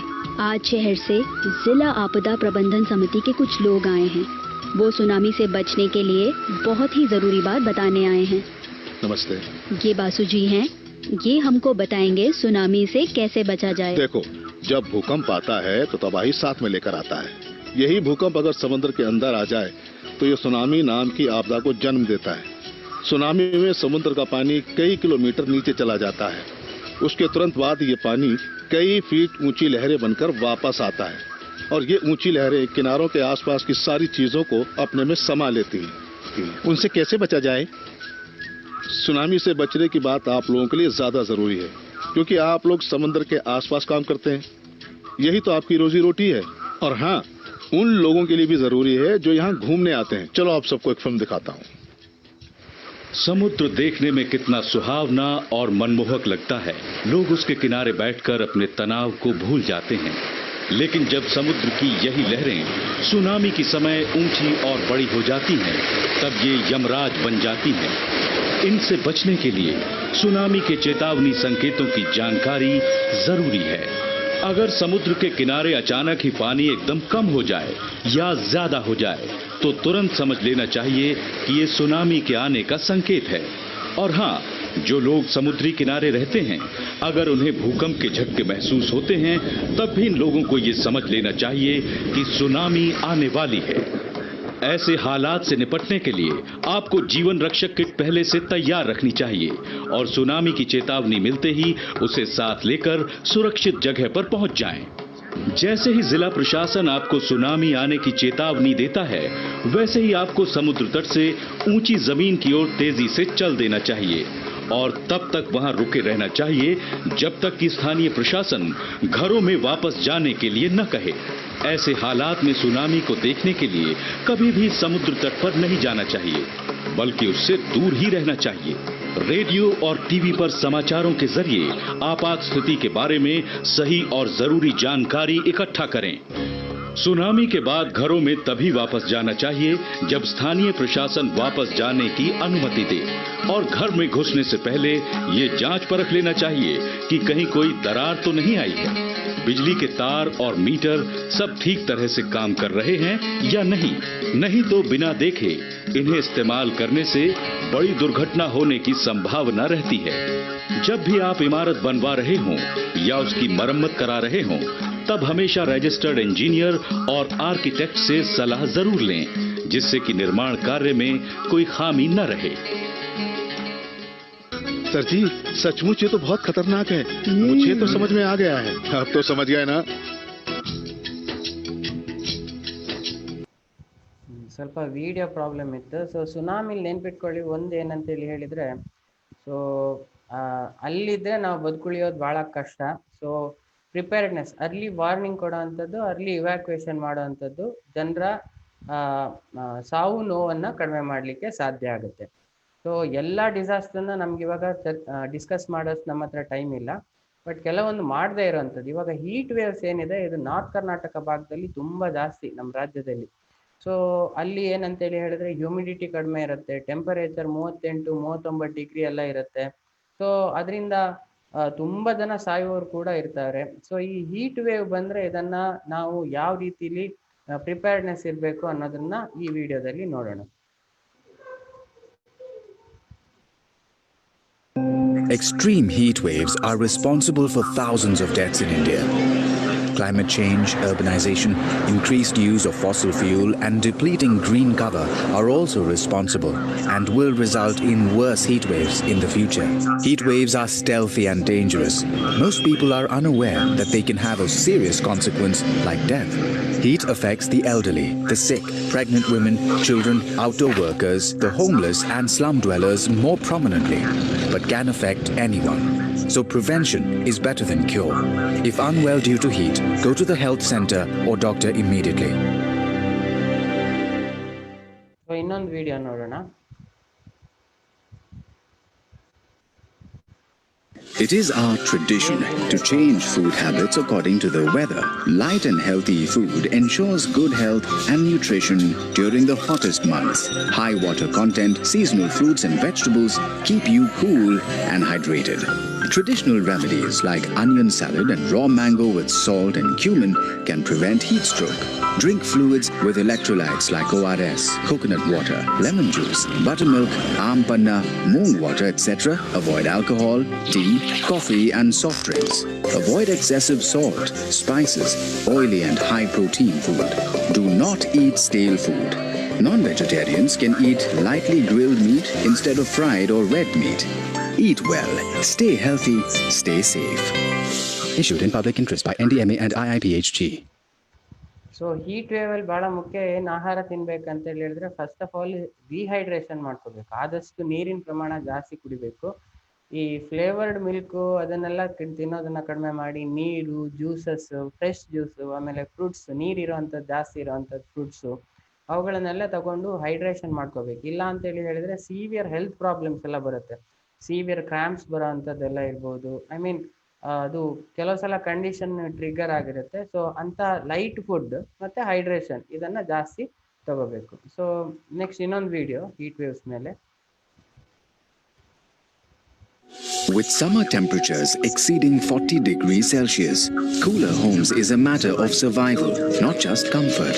We all can use cost-effective cooling methods like solar reflective white paint, cool roof technology, airlight and cross ventilation, hollow bricks, thermocol insulation, keeping haystacks or growing vegetation on roofs to beat the heat. If you are constructing a new building, use cavity wall technology instead of regular walls. Lattice walls and louvered openings allow maximum airflow while blocking the heat. Use natural materials like lime or mud to coat walls. Avoid glass if possible. Growing local trees around your home, green walls using creepers and indoor plants can help beat the heat. Consult an expert before implementation. Live cool. There's no place like home. Issued in public interest by NDMA and IIPHG. So this is what this talks about how you need to construct the houses until here. So next one. The climate is changing. Cities that are already hot will get hotter. The cooler we make our cities now is an insurance policy for the future. One of the simplest solutions is to grow more trees. Between 11 a.m. and 4 p.m., the temperature difference between concrete and tree shade can vary by as much as 5 degrees Celsius. Green roofs and green walls reduce heat by cooling the building naturally, reducing air conditioning requirements and release of waste heat.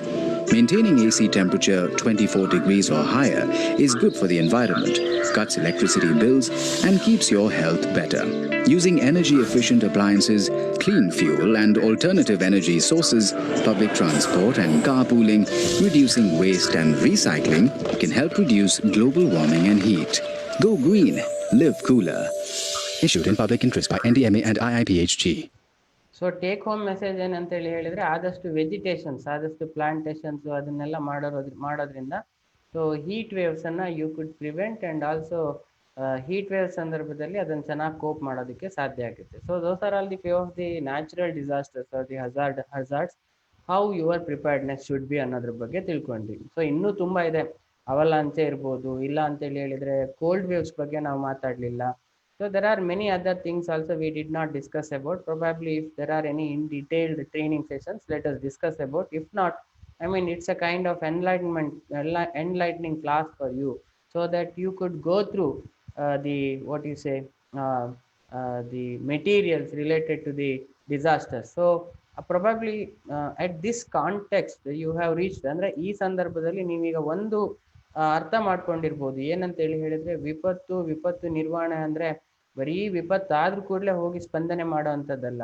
ವಿಪತ್ತಿನಕ್ಕಿಂತ ಮೊದಲು ನಾವು ನಮ್ಮ ರಕ್ಷಣೆಗೆ ಹಲವಾರು ಕೌಶಲ್ಯಗಳನ್ನು ನಾವು ತಿಳ್ಕೊಂಡಿರ್ಬೇಕು ಅನ್ನೋದ್ರ ಬಗ್ಗೆ ಬಹುಶಃ ನಿಮ್ಮ ಮನದಟ್ಟಾಗಿರ್ಬೋದು. This is what I wanted to precisely say. And provided if we inculcate these trades within us, ಅಂದರೆ ನಾವು ಈ ಎಲ್ಲ ಕೌಶಲ್ಯಗಳನ್ನು ನಾವು ನಮ್ಮೊಳಗಡೆ ಅಳವಡಿಸಿಕೊಂಡ್ರೆ ಮುಂದೆ ಈ ಕಲ್ಚರ್ ಆಫ್ ಸೇಫ್ಟಿ ಅಂದರೆ ಸುರಕ್ಷತೆಯ ಸಂಸ್ಕೃತಿ ಅಂತ ನಾವೇನು ಹೇಳ್ತೀವಲ್ಲ, ಆ ಸುರಕ್ಷತೆಯ ಸಂಸ್ಕೃತಿ ನಮ್ಮಲ್ಲಿ ಬರುತ್ತೆ. ಈ ಸುರಕ್ಷತೆಯ ಸಂಸ್ಕೃತಿ ನಮ್ಮಲ್ಲಿ ಬಂದರೆ ನಮ್ಮ ನಡವಳಿಕೆಯಲ್ಲಿ ಸಾಕಷ್ಟು ಬದಲಾವಣೆಗಳಾಗ್ತವೆ.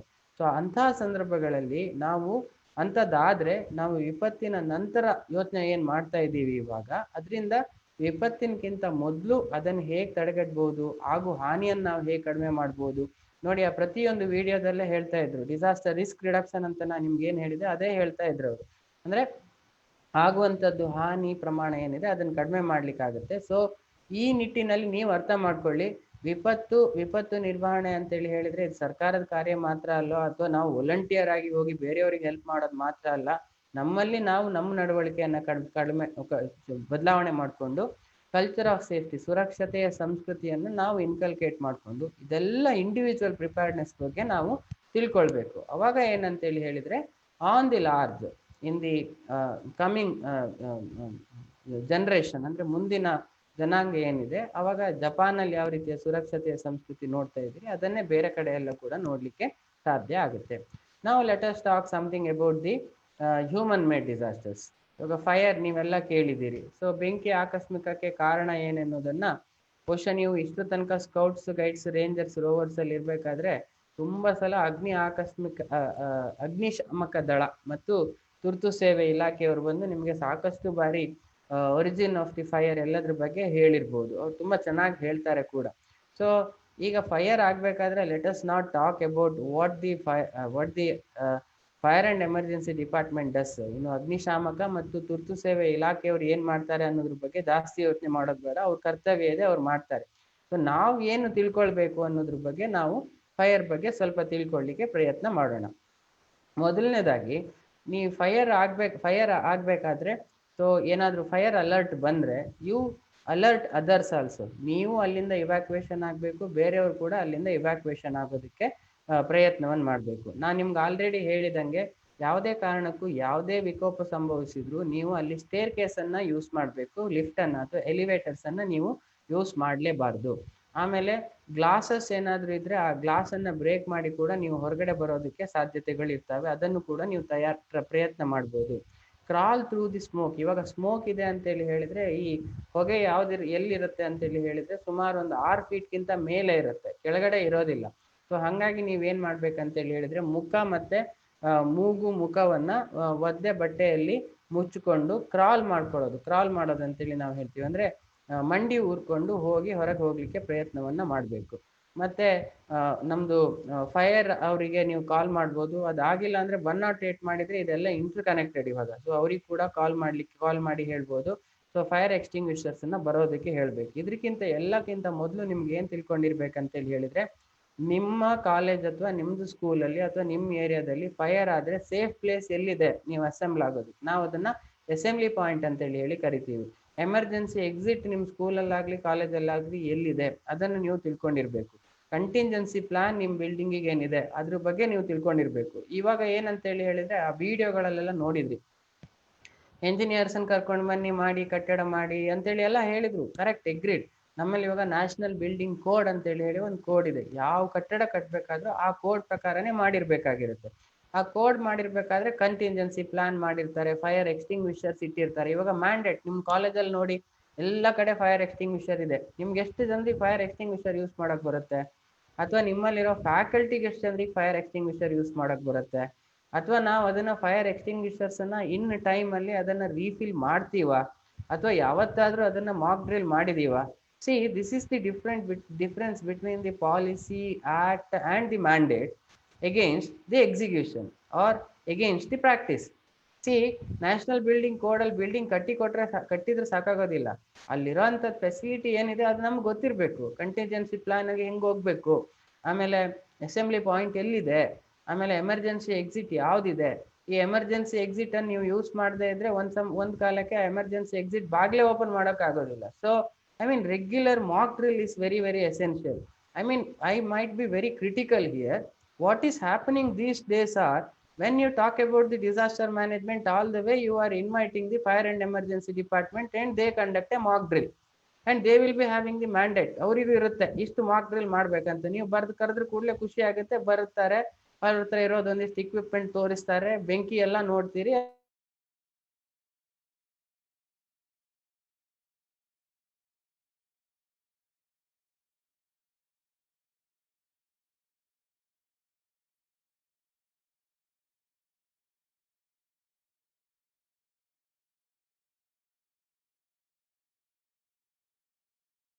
ಏನಾಗುತ್ತೆ ಅಂತೇಳಿ ಹೇಳಿದ್ರೆ, am I audible? Yes sir. Okay. Role ಮಾಡಿದಾಗ ಏನಾಗುತ್ತೆ ಅಂತೇಳಿ ಹೇಳಿದ್ರೆ ಬೆಂಕಿ ನೊಂದಿ ಹೋಗುತ್ತೆ. ಆದಷ್ಟು ನಿಮ್ದು ಏನು ವೂಂಡ್ ಇಂಜುರೀಸ್ ಏನಿರ್ತವೆ ಅದು ಕಡಿಮೆ ಆಗುತ್ತೆ. ಸೊ ಇದನ್ನೆಲ್ಲ ನೀವು ನೆನ್ಪಿಟ್ಕೊಳ್ಬೇಕು. ಆಮೇಲೆ what is very important is, I mean, it is not only confined to the fire. Many of the times, whenever the disaster happens, we are habituated or we are more focused on taking the photographs or the video maado antadu kaliskododu. Still, I remember the one guy, when one very young chap named Sarish was died somewhere in the Karnataka state. And there are many people who have taken the video of it and they have circulated it. Did it serve the purpose? And would you like to enjoy, or would you like to see the person who is in a very traumatic condition? And is it I mean, this is what precisely what happens. This is not the way the basically to deal with the disaster. So wasting the time taking the videos and circulating it, it will not serve the purpose. What serve the purpose is, let us learn about the disaster, let us get to know about the fire, and let us get to know how best we need to prepare to prevent the fire, mitigate the fire. Let us learn how best you could fight against the fire in case of fire, and after the fire what is to be done. This is very important. So regarding the fire, the most of the times ಸಾಕಷ್ಟು ಸಂದರ್ಭಗಳಲ್ಲಿ ನಮ್ಮಲ್ಲಿ fire ಹೇಗಾಗುತ್ತೆ ಅಂತೇಳಿ ಹೇಳಿದ್ರೆ, ಚಿಕ್ಕದು domestic fire ಅಂತ ನಾವು ಕರಿತೀವಿ. ಗ್ಯಾಸ್ ಪೈಪ್ಲೈನ್ ಸರಿ ಇಲ್ಲದೆ ಇರುವಂಥದ್ದು, ಗ್ಯಾಸ್ ಆಫ್ ಆಗದೆ ಇರುವಂಥದ್ದು. ಸೊ ಇಂಥದ್ರಿಂದೆಲ್ಲ ಜಾಸ್ತಿ ಫೈರ್ ಆಗುವಂಥದ್ದು ಸಾಧ್ಯತೆಗಳಿರ್ತವೆ. ಅವುಗಳ ಬಗ್ಗೆ ಕೂಡ ನೀವು ಜಾಸ್ತಿ ಪ್ರಿಕಾಷನರಿ ಮೆಜರ್ಸ್ ಅನ್ನ ತಗೋಬೇಕು. ಸೊ ಇದೆಲ್ಲದ್ರಿಂದ ಏನಂತೇಳಿ ಹೇಳಿದ್ರೆ ಫೈರ್ ಆಗೋದನ್ನ ತಡೆಗಟ್ಬೋದು ಒಂದು. ಎರಡನೇದು ಏನಂತೇಳಿ ಹೇಳಿದ್ರೆ ಫೈರ್ ಇಂದ ಹೆಂಗೆ ರಕ್ಷಣೆ ಮಾಡ್ಕೊಳ್ಬೋದು ಅನ್ನೋದ್ರ ಬಗ್ಗೆ ಕೂಡ ನಿಮ್ಗೆ ತಿಳ್ಕೊಳ್ಳಿಕ್ಕೆ ಸಾಧ್ಯ ಇದೆ. ಸೊ ಇಂಥದ್ದು training, I mean my request to you is rather, I mean you invite them, you get to know about the equipments what they. ಅವ್ರ ಹತ್ರ ಇವಾಗ ಫೈರ್ ಅಂಡ್ ಎಮರ್ಜೆನ್ಸಿ ಡಿಪಾರ್ಟ್ಮೆಂಟ್ ಅವ್ರ ಹತ್ರ 2 ವೆಹಿಕಲ್ ಇದೆ. ಒಂದು ಫೈರ್ ಎಂಜಿನ್ ಅಂತ ಇರುತ್ತೆ, ಇನ್ನೊಂದು ರೆಸ್ಕ್ಯೂ ವೆಹಿಕಲ್ ಅಂತ ಇರುತ್ತೆ. ಅದೆಲ್ಲ ತಿಳ್ಕೊಂಡಿರಿ. ಬಟ್ ಅದು ನಮ್ಗೀಗ ಮಾಡಕ್ ಆಗೋದಿಲ್ಲ. ಅದು ಕರ್ತವ್ಯ, ಅದೆಲ್ಲ ಮಾಡೋ ಕರ್ತವ್ಯ ಅವ್ರದ್ದಿರುತ್ತೆ. ಬಟ್ ನಮ್ಗೆ ಏನ್ ತಿಳ್ಕೊಳ್ಬೇಕಂತೇಳಿ ಹೇಳಿದ್ರೆ, ಸಣ್ಣ ಬೆಂಕಿಯನ್ನು ಹೇಗೆ ತಡೆಗಟ್ಟುದು, ಬೆಂಕಿಯನ್ನ ನಾವು ಹೇಗೆ ನೊಂದಿಸ್ಬೋದು, ಬೆಂಕಿ ಆದಾಗ ನಾನು ಯಾವ ರೀತಿಯಲ್ಲಿ ರೆಸ್ಪಾಂಡ್ ಮಾಡಬೇಕು, ಇದೆಲ್ಲದ್ರ ಬಗ್ಗೆ ತಿಳ್ಕೊಳ್ಬೇಕು. ಇದಕ್ಕೆ ನಾನು ನಿಮ್ಗೊಂದು ಎಕ್ಸಾಂಪಲ್ ಕೊಡ್ತೀನಿ. ಸೊ ಬೆಂಗಳೂರಲ್ಲಿ ಓಲ್ಡ್ ಏರ್ಪೋರ್ಟ್ ರೋಡ್ ಅಲ್ಲಿ ಒಂದು ಕಾಲ್ಟನ್ ಟೌನ್ ಟವರ್ ಅಂತೇಳಿ ಹೇಳಿ ಒಂದು ಟವರ್ ಇತ್ತು. ತುಂಬಾ IT ಕಂಪನೀಸ್ ಎಲ್ಲ ಇತ್ತು. 2008ರಲ್ಲಿ ಅಲ್ಲಿ ಒಂದು ಅಗ್ನಿ ಆಕಸ್ಮಿಕ ಸಂಭವಿಸ್ತದೆ. ಸೊ ಅಲ್ಲೊಂದು ಫೈರ್ ಆಕ್ಸಿಡೆಂಟ್ ಆಗುತ್ತೆ. ತುಂಬಾ ಚೆನ್ನಾಗಿರೋವಂಥದ್ದು ಬಿಲ್ಡಿಂಗ್. ಆ ಬಿಲ್ಡಿಂಗ್ ಅಲ್ಲಿ ಬಹಳ ಕನ್ಸ್ಟ್ರಕ್ಷನ್ ಚೆನ್ನಾಗಿ ಮಾಡಿದ್ರು. ಆಮೇಲೆ ಎಮರ್ಜೆನ್ಸಿ ಎಕ್ಸಿಟ್ ಇತ್ತು, ಕಂಟಿಂಜೆನ್ಸಿ ಪ್ಲಾನಿಂಗ್ ಇತ್ತು, ಆಮೇಲೆ ಫೈರ್ ಎಕ್ಸ್ಟಿಂಗ್ವಿಷರ್ಸ್, ಇಲ್ಲಿ ಏನ್ ನೋಡ್ತಾ ಇದ್ದೀರಿ ಫೈರ್ ನಿಲ್ಸುವಂಥದ್ದು, ಫೈರ್ ಎಕ್ಸ್ಟಿಂಗ್ವಿಷರ್ಸ್ ಇತ್ತು, ಎಲ್ಲವೂ ಇತ್ತು. ಫೈರ್ ಆಕ್ಸಿಡೆಂಟ್ ಆಯ್ತು. ಆಮೇಲೆ ಅಲ್ಲಿ ಕೆಲಸ ಮಾಡ್ತಾ ಇದ್ದಿದ್ದು ಯಾರಂತ ಹೇಳಿ ಹೇಳಿದ್ರೆ, ನಾಟ್ ದಿ ಇಲ್ಲಿಟ್ರೇಟ್ಸ್, ಯಾರು ಅನಕ್ಷರಸ್ಥರಾಗ್ಲಿ ಅವಿದ್ಯಾವಂತರಾಗ್ಲಿ ಅಲ್ಲಿ ಕೆಲಸ ಮಾಡ್ತಾ ಇರ್ಲಿಲ್ಲ. ಎಲ್ಲ ಟಾಪ್ IT ಕಂಪನೀಸ್ ಇದ್ರು. ತುಂಬಾ ಸ್ಕೋರ್ ಮಾಡಿದವರು PUC ಅಲ್ಲಿ, ಮತ್ತೆ ಡಿಸ್ಟಿಂಕ್ಷನ್ ತಗೊಂಡು ಕ್ಯಾಂಪಸ್ ಇಂಟರ್ವ್ಯೂ ಸೆಲೆಕ್ಟ್ ಆಗಿ ವರ್ಕ್ ಮಾಡಿದವರೆಲ್ಲ ಇದ್ರು. ಸೊ ಅಲ್ಲಿ ಒಂದು ಬೆಂಕಿ ಆಕಸ್ಮಿಕ ಆಗುತ್ತೆ. Probably it was on the 9th or 10th floor ಅಲ್ಲಿ ಇರ್ಬೋದು. ಅಗ್ನಿ ಆಕಸ್ಮಿಕ ಆಗುತ್ತೆ. ಆ ಅಗ್ನಿ ಆಕಸ್ಮಿಕ ಆದಾಗ ಅಲ್ಲಿ ಜನರಿಗೆ ಹೆಂಗ್ ಸ್ಪಂದನೆ ಮಾಡಬೇಕು ಅನ್ನುವಂಥದ್ದು ಅಲ್ಲಿ ಗೊತ್ತಿರಲಿಲ್ಲ. ನಾನು ಹೇಳಿದಂಗೆ ಅಲ್ಲಿ ಏನಿತ್ತು, ಎಮರ್ಜೆನ್ಸಿ ಎಕ್ಸಿಟ್ ಇತ್ತು, ಯಾರಿಗೆ ಗೊತ್ತೇ ಇರಲಿಲ್ಲ ಎಮರ್ಜೆನ್ಸಿ ಎಕ್ಸಿಟ್ ಎಲ್ಲಿದೆ ಅಂತ. ಕಂಟಿಂಜೆನ್ಸಿ ಪ್ಲಾನ್ ಇತ್ತು, ಯಾರಿಗೂ ಫೈರ್ ಬಂದರೆ ಹೆಂಗೆ ಹೋಗಬೇಕು, ಎಲ್ಲಿ ಅಸೆಂಬ್ಲಿ ಪಾಯಿಂಟ್ ಇದೆ ಅಂತ ಗೊತ್ತಿರಲಿಲ್ಲ. ಎಲ್ಲರೂ ಭಯಭೀತರಾದರು. ಮೇಲ್ಗಡೆಯಿಂದ ಬೆಂಕಿ ಇರೋದನ್ನು ನೋಡಿದರು, ಮೇಲಿಂದ ಕೆಳಗಡೆ ನೋಡೋಕೆ ಶುರು ಮಾಡಿದರು. ಆಮೇಲೆ ಒಂದು 12 ಫೈರ್ ಎಕ್ಸ್ಟಿಂಗ್ವಿಷರ್ಸ್ ಅಲ್ಲಿಗೆ ಬಂದ್ಬಿಡ್ತು. ಫೈರ್ ಎಂಜಿನ್ಸ್ ಅಂತ ನೀವೇನು ಕರಿತೀರಿ, ಅವುಗಳು ಬಂದು ತುಂಬ ಜನ ಮೇಲಿಂದ ಕೆಳಗಡೆ ನೋಡ್ತಾ ಇದ್ರು, ಭಯಭೀತರಾಗಿದ್ರು, ಏನು ಮಾಡೋದಂತ ಗೊತ್ತಿರಲಿಲ್ಲ. ಅವ್ರು ಏನು ಮಾಡಿದ್ರಂದ್ರೆ, ಇನ್ನು ಸ್ವಲ್ಪ ಧೈರ್ಯ ಜಾಸ್ತಿ ಇರೋರು ಜನ ಏನು ಮಾಡಿದ್ರು, ಕಾನ್ಸಿಕ್ವೆನ್ಸ್ ಗೊತ್ತೇ ಇಲ್ಲದೆ ಇರೋ ಜನ ಏನು ಮಾಡಿದ್ರು ಅಂತೇಳಿ ಹೇಳಿದರೆ, ಮೇಲ್ಗಡೆಯಿಂದ ಈ ಡ್ರೈನೇಜ್ ಪೈಪ್ಸ್ ಎಲ್ಲ ಹೊರಗಡೆಯಿಂದ ಹೋಗ್ತಾ ಇತ್ತು, ಪೈಪ್ಸ್ ಎಲ್ಲ ಇತ್ತು, ಅದರಿಂದ ಮೇಲಿಂದ ಕೆಳಗಡೆ ಹೋಗ್ಲಿಕ್ಕೆ ತುಂಬ ಜನ ಪ್ರಯತ್ನ ಮಾಡಿದ್ರು. ನೋಡಿ, ಅಂಥದ್ದೆಲ್ಲ ನಾವು ಅಡ್ವೆಂಚರ್ಸ್ ಮಾಡಬೇಕಾದ್ರೆ ನಮ್ಮ ಹತ್ರ ಸಾಕಷ್ಟು ಎಂಡ್ಯೂರೆನ್ಸ್ ಇರಬೇಕು, ಫಿಸಿಕಲ್ ಫಿಟ್ನೆಸ್ ಇರಬೇಕು, ಇಲ್ಲ ಅಂದರೆ ನಮಗೆ ಅದನ್ನು ಸಸ್ಟೈನ್ ಮಾಡ್ಕೊಳ್ಳೋದಕ್ಕೆ ಸಾಧ್ಯ ಇರೋದಿಲ್ಲ. ತುಂಬ ಜನ ಮೇಲಿಂದ ಕೆಳಗಡೆ ಬರ್ಲಿಕ್ಕೆ ಪ್ರಯತ್ನ ಮಾಡ್ತಾ ಇದ್ರು. ಅದ್ರ ಜೊತೆ ಕೆಳಗಡೆ ನೆಟ್ ಇಟ್ಕೊಂಡಿದ್ರು, ಯಾರು ಫೈರ್ ಬ್ರಿಗೇಡ್ಸ್ ಎಲ್ಲ ನೆಟ್ ಇಟ್ಕೊಂಡಿದ್ರು. ಆಮೇಲೆ ಪ್ರಯತ್ನ ಮಾಡಿ ಕೆಳಗಡೆ ಬರೋದಕ್ಕೆ ಟ್ರೈ ಮಾಡ್ತಾ ಇದ್ರು. ಸುಸ್ತಾಯಿತು, ನೆಟ್ ಇರೋದನ್ನು ನೋಡಿ ಕೆಳಗಡೆ ಹಾರಿದ್ರು. ಕೆಳಗಡೆ ಹಾರಿದಾಗ ನೆಟ್ ಅದನ್ನು ಸಸ್ಟೈನ್ ಮಾಡೋದಿಲ್ಲ. ಏನಾಯಿತು ನೆನ್ಪಿಟ್ಕೊಳ್ಳಿ, ಆ ದಿವಸ ಯಾರು ಮೇಲ್ಗಡೆ ಅಪಾರ್ಟ್ಮೆಂಟಲ್ಲಿ ಇದ್ದರು, ಅವ್ರು ಯಾರು ಅವ್ರವ್ರ ಫ್ಲೋರಲ್ಲಿ ಇದ್ದರು, ಅವ್ರು ಯಾರಿಗೂ ಏನೂ ಆಗಿಲ್ಲ. ಯಾರು ಮೇಲ್ಗಡೆಯಿಂದ ಅಡ್ವೆಂಚರಿಯಸ್ ಆಗಿ ಕೆಳಗಡೆ ಹಾರ್ಲಿಕ್ಕೆ ಪ್ರಯತ್ನ ಮಾಡಿದ್ರು, ಅವರೆಲ್ಲ ಸತ್ತೋದ್ರು. 8 or 9 people have been died. It's a disastrous one. ಇದು ಯಾಕಾಯಿತು? they had a qualification, they were postgraduates, they were intelligent, but unfortunately they were not knowing in case of fire what is to be done. This is precisely I am trying to say, let us try to learn these things. ಪ್ರಪಂಚದಲ್ಲಿ ಇರೋರಿಗೆಲ್ಲರಿಗೂ help ಮಾಡೋದು, ಸೇವೆ ಮಾಡೋದು ಎಲ್ಲ correct, but prior to that if we attain these knowledge and these skills, probably you could disseminate that to the others. That itself is a big service to the community. Okay, so that was about the fire. In detail ಆಗಿ ನಾನು ಕೆಲವೊಂದು ಬೇಕಾದ್ರೆ I could share, ನಿಮ್ಮದು group ಏನಾದರೂ ಇದ್ದರೆ ಅದರೊಳಗಡೆ ಕೆಲವು video ಎಲ್ಲ ಶೇರ್ ಮಾಡ್ತೀನಿ. ಅದೆಲ್ಲ ವಿಡಿಯೋದಲ್ಲಿ ಕರ್ನಾಟಕ ರಾಜ್ಯದವರು, ಕರ್ನಾಟಕ ರಾಜ್ಯ ಅಗ್ನಿಶಾಮಕ ಮತ್ತು ತುರ್ತು ಸೇವೆ ಇಲಾಖೆಯವರು ಒಂದು ಚೆನ್ನಾಗಿರೋದು 45 ನಿಮಿಷದ ವಿಡಿಯೋ ಮಾಡಿದ್ದಾರೆ. ಆ 45 ವಿಡಿಯೋ ಸೆಲ್ಫ್ ಎಕ್ಸ್ಪ್ಲನೇಟರಿ, ನಾವು ಏನೇನು ಮಾಡಬೇಕು ಅನ್ನೋಂಥದ್ದು. ಸೊ ನಾವು ಈಗ ಇನ್ನೊಂದು ಹ್ಯೂಮನ್ ಮೇಡ್ ಡಿಸಾಸ್ಟರ್ ಅಂತೇಳಿ ಹೇಳಿದರೆ ಕೆಮಿಕಲ್ ಹಜಾರ್ಡ್ಸ್. ಸೊ ಈ ಕೆಮಿಕಲ್ ಹಜಾರ್ಡ್ಸ್ ಪ್ರಿಪೇರ್ಡ್ನೆಸ್ ಬಗ್ಗೆ ಒಂದು ವಿಡಿಯೋವನ್ನು ನಾವು ಇವಾಗ ನೋಡೋಣ.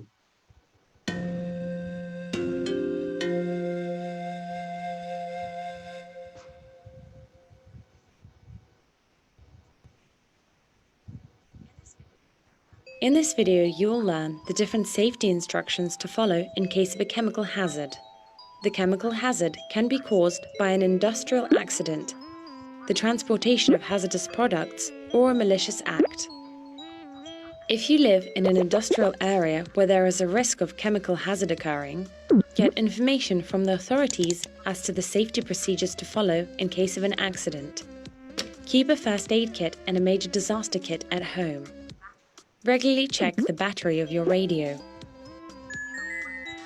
If you hear a warning siren or an explosion, if it becomes suddenly difficult to breathe, or you notice a strong chemical smell, lock yourself in the closest building. Do not stay outside nor in a vehicle.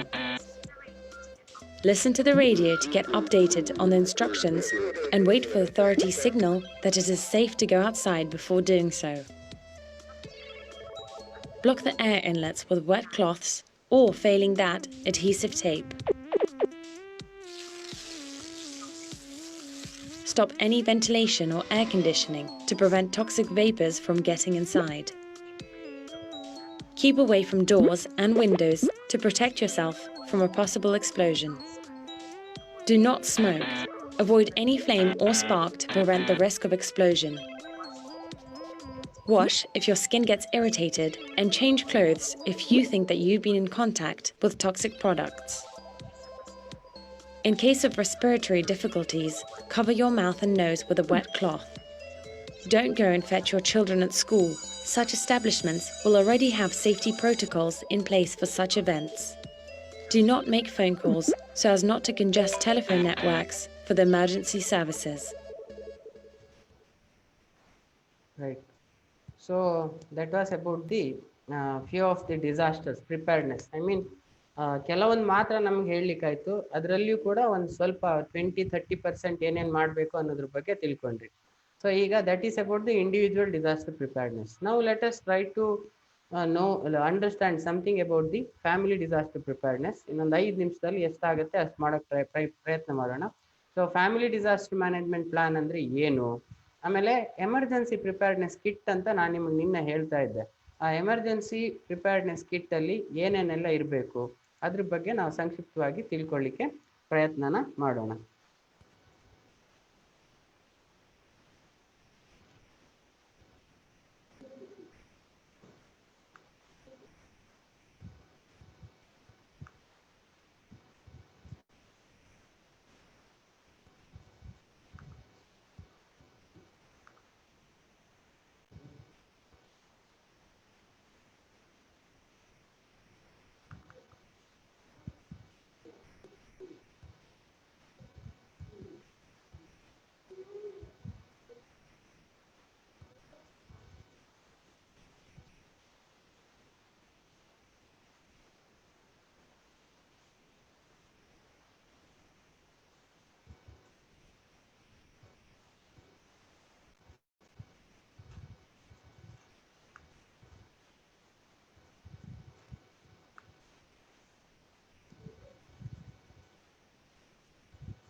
Okay, I think there is some technical hitch. That's okay. So I will try to explain you about what is the family disaster preparedness and what are all the steps you have to follow. So importantly, the family disaster preparedness plan ಅಂತೇಳಿ ಹೇಳಿದ್ರೆ ಒಂದು ಕುಟುಂಬ, ಈಗ individual disaster preparedness ಅನ್ನ ನೀವು ನೋಡಿದ್ರಿ. ಈ individual disaster preparedness ತರಾನೇ ಇವಾಗ ಒಂದು ಫ್ಯಾಮಿಲಿ ಯಾವ ರೀತಿಯಲ್ಲಿ ಸನ್ನದ್ಧ ಆಗಿರ್ಬೇಕು, ಫ್ಯಾಮಿಲಿ ಏನೆಲ್ಲ ಮಾಡ್ಬೋದು ಅನ್ನೋದ್ರ ಬಗ್ಗೆ ನಾನು ನಿಮಗೆ ಸಂಕ್ಷಿಪ್ತವಾಗಿ ಹೇಳಲಿಕ್ಕೆ ಪ್ರಯತ್ನವನ್ನ ಪಡ್ತೇನೆ. ಫಸ್ಟ್ ಸ್ಟೆಪ್ ಏನಂತೇಳಿ ಹೇಳಿದ್ರೆ ಫ್ಯಾಮಿಲಿ ಡಿಸಾಸ್ಟರ್ ಪ್ರಿಪೇರ್ಡ್ನೆಸ್ ಅಲ್ಲಿ ನಿಮ್ಮ ಕುಟುಂಬದಲ್ಲಿ ನೀವು ಚರ್ಚೆ ಮಾಡ್ಕೊಳ್ಬೇಕು. ಯಾವ್ದ್ರ ವಿಷಯ ಚರ್ಚೆ ಮಾಡ್ಬೇಕಂತೇಳಿ ಹೇಳಿದ್ರೆ ಯಾವ್ಯಾವ ರೀತಿಯಾದಂಥದ್ದು ವಿಪತ್ತುಗಳು ನಿಮ್ಮ ಏರಿಯಾದಲ್ಲಿ ಸಂಭವಿಸ್ಬೋದು ಅನ್ನೋದ್ರ ಬಗ್ಗೆ. ಯಾವತ್ತಾದ್ರೂ ನೀವು ಚರ್ಚೆ ಮಾಡಿದೀರಾ? ಇಲ್ಲ. So what is most important is let you discuss among yourself and identify the hazards. ಯಾವ ರೀತಿಯಾದಂಥದ್ದು ವಿಪತ್ತುಗಳು ನಿಮ್ಮಲ್ಲಿ ಸಂಭವಿಸ್ಬೋದು ಅನ್ನೋದ್ರ ಬಗ್ಗೆ ತಿಳ್ಕೊಳ್ಳಿ. ಒಂದು. ಎರಡನೇದು, ನಿಮ್ಮ ಕುಟುಂಬ ಏನಿದೆ, ಕುಟುಂಬದಲ್ಲಿ ಎಲ್ಲರನ್ನು ಕೂಡ ನೀವು ಸೇರಿಸ್ಕೊಂಡು ಚರ್ಚೆ ಮಾಡಬೇಕು. ಯಾವುದ್ರ ಬಗ್ಗೆ ಚರ್ಚೆ ಮಾಡ್ಬೇಕಂತೇಳಿ ಹೇಳಿದ್ರೆ, ಇವಾಗ ಇನ್ ಕೇಸ್ ಆಫ್ ಡಿಸಾಸ್ಟರ್, ಈಗ ಮನೆಯಿಂದ ಹೊರಗೆ ಹೋಗ್ಬೇಕಾಗುವಂಥದ್ದು ಒಂದು ಸಂದರ್ಭ ಬಂತಂತೇಳಿ ಹೇಳಿ ತಿಳ್ಕೊಳ್ಳಿ. ಈ ಮನೆಯಿಂದ ಹೊರಗಡೆ ಹೋಗ್ಬೇಕಾದ ಸಂದರ್ಭ ಬಂದ್ರೆ ನೀವೆಲ್ಲರೂ ಕೂಡ ಯಾವ ಏರಿಯಾಕ್ಕೆ ಹೋಗ್ತೀರಿ, ಎರಡು ಪ್ಲೇಸಸ್ ಅನ್ನು ನೀವು ಐಡೆಂಟಿಫೈ ಮಾಡ್ಕೊಂಡಿರ್ಬೇಕು. ಒಂದೇನಂತೇಳಿ ಹೇಳಿದ್ರೆ ವೆರಿ ನಿಯರ್ ಬೈ, ಅಂದ್ರೆ ನಿಮ್ಮ ಮನೆ ಸಮೀಪದಲ್ಲಿ ಎಲ್ಲಾದ್ರೂ ಇರುವಂಥದ್ದು, ಅಥವಾ ಇನ್ನೊಂದು ಪ್ಲೇಸ್ ಯಾವ್ದಂತೇಳಿ ಹೇಳಿದ್ರೆ ತುಂಬಾ ದೂರದಲ್ಲಿ ಇರುವಂಥದ್ರ ಬಗ್ಗೆ ನೀವು ಚರ್ಚೆ ಮಾಡ್ಕೊಂಡಿರ್ಬೇಕು. ಸೊ ಮತ್ತೆ ಆ ಚರ್ಚೆ ಮಾಡಿ ಒಂದು ಪ್ಲಾನ್ ಮಾಡಬೇಕು. ಪ್ಲಾನ್ ಅಂದ್ರೆ ನಾನು ನಿಮಗೆ ನಿನ್ನ ಹೇಳ್ತಾ ಇದ್ದೆ, ಇವಾಗ ಫ್ಲಡ್ ಆಯ್ತಂತೇಳಿ ಹೇಳಿದ್ರೆ which is the safest route through which you could reach to the shelters. Okay, that you need to identify.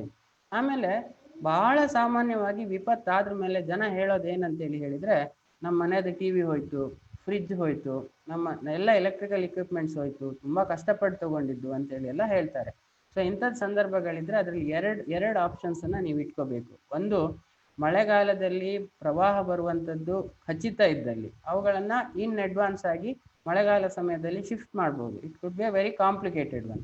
ಇಲ್ಲ, ನೀವು ಇವ್ಯಾಕ್ಯುವೇಷನ್ ಆಗಬೇಕಾದ್ರೆ ಮೊದಲು ಅವುಗಳಿಗೆಲ್ಲ ಪ್ಲಾಸ್ಟಿಕ್ ಪಾಲಿಥಿನ್ ಬ್ಯಾಗ್ಸ್ ಇಂದ ಕವರ್ ಮಾಡಬೇಕು. ಅಂಥದ್ದು ದೊಡ್ಡ ದೊಡ್ಡ ಪಾಲಿಥಿನ್ ಬ್ಯಾಗ್ಸ್ ಅನ್ನ ತಯಾರು ಮಾಡ್ಕೊಂಡು ಇಟ್ಕೊಳ್ಳೋವಂಥದ್ದು ಬಹಳ ಒಳ್ಳೆಯದು.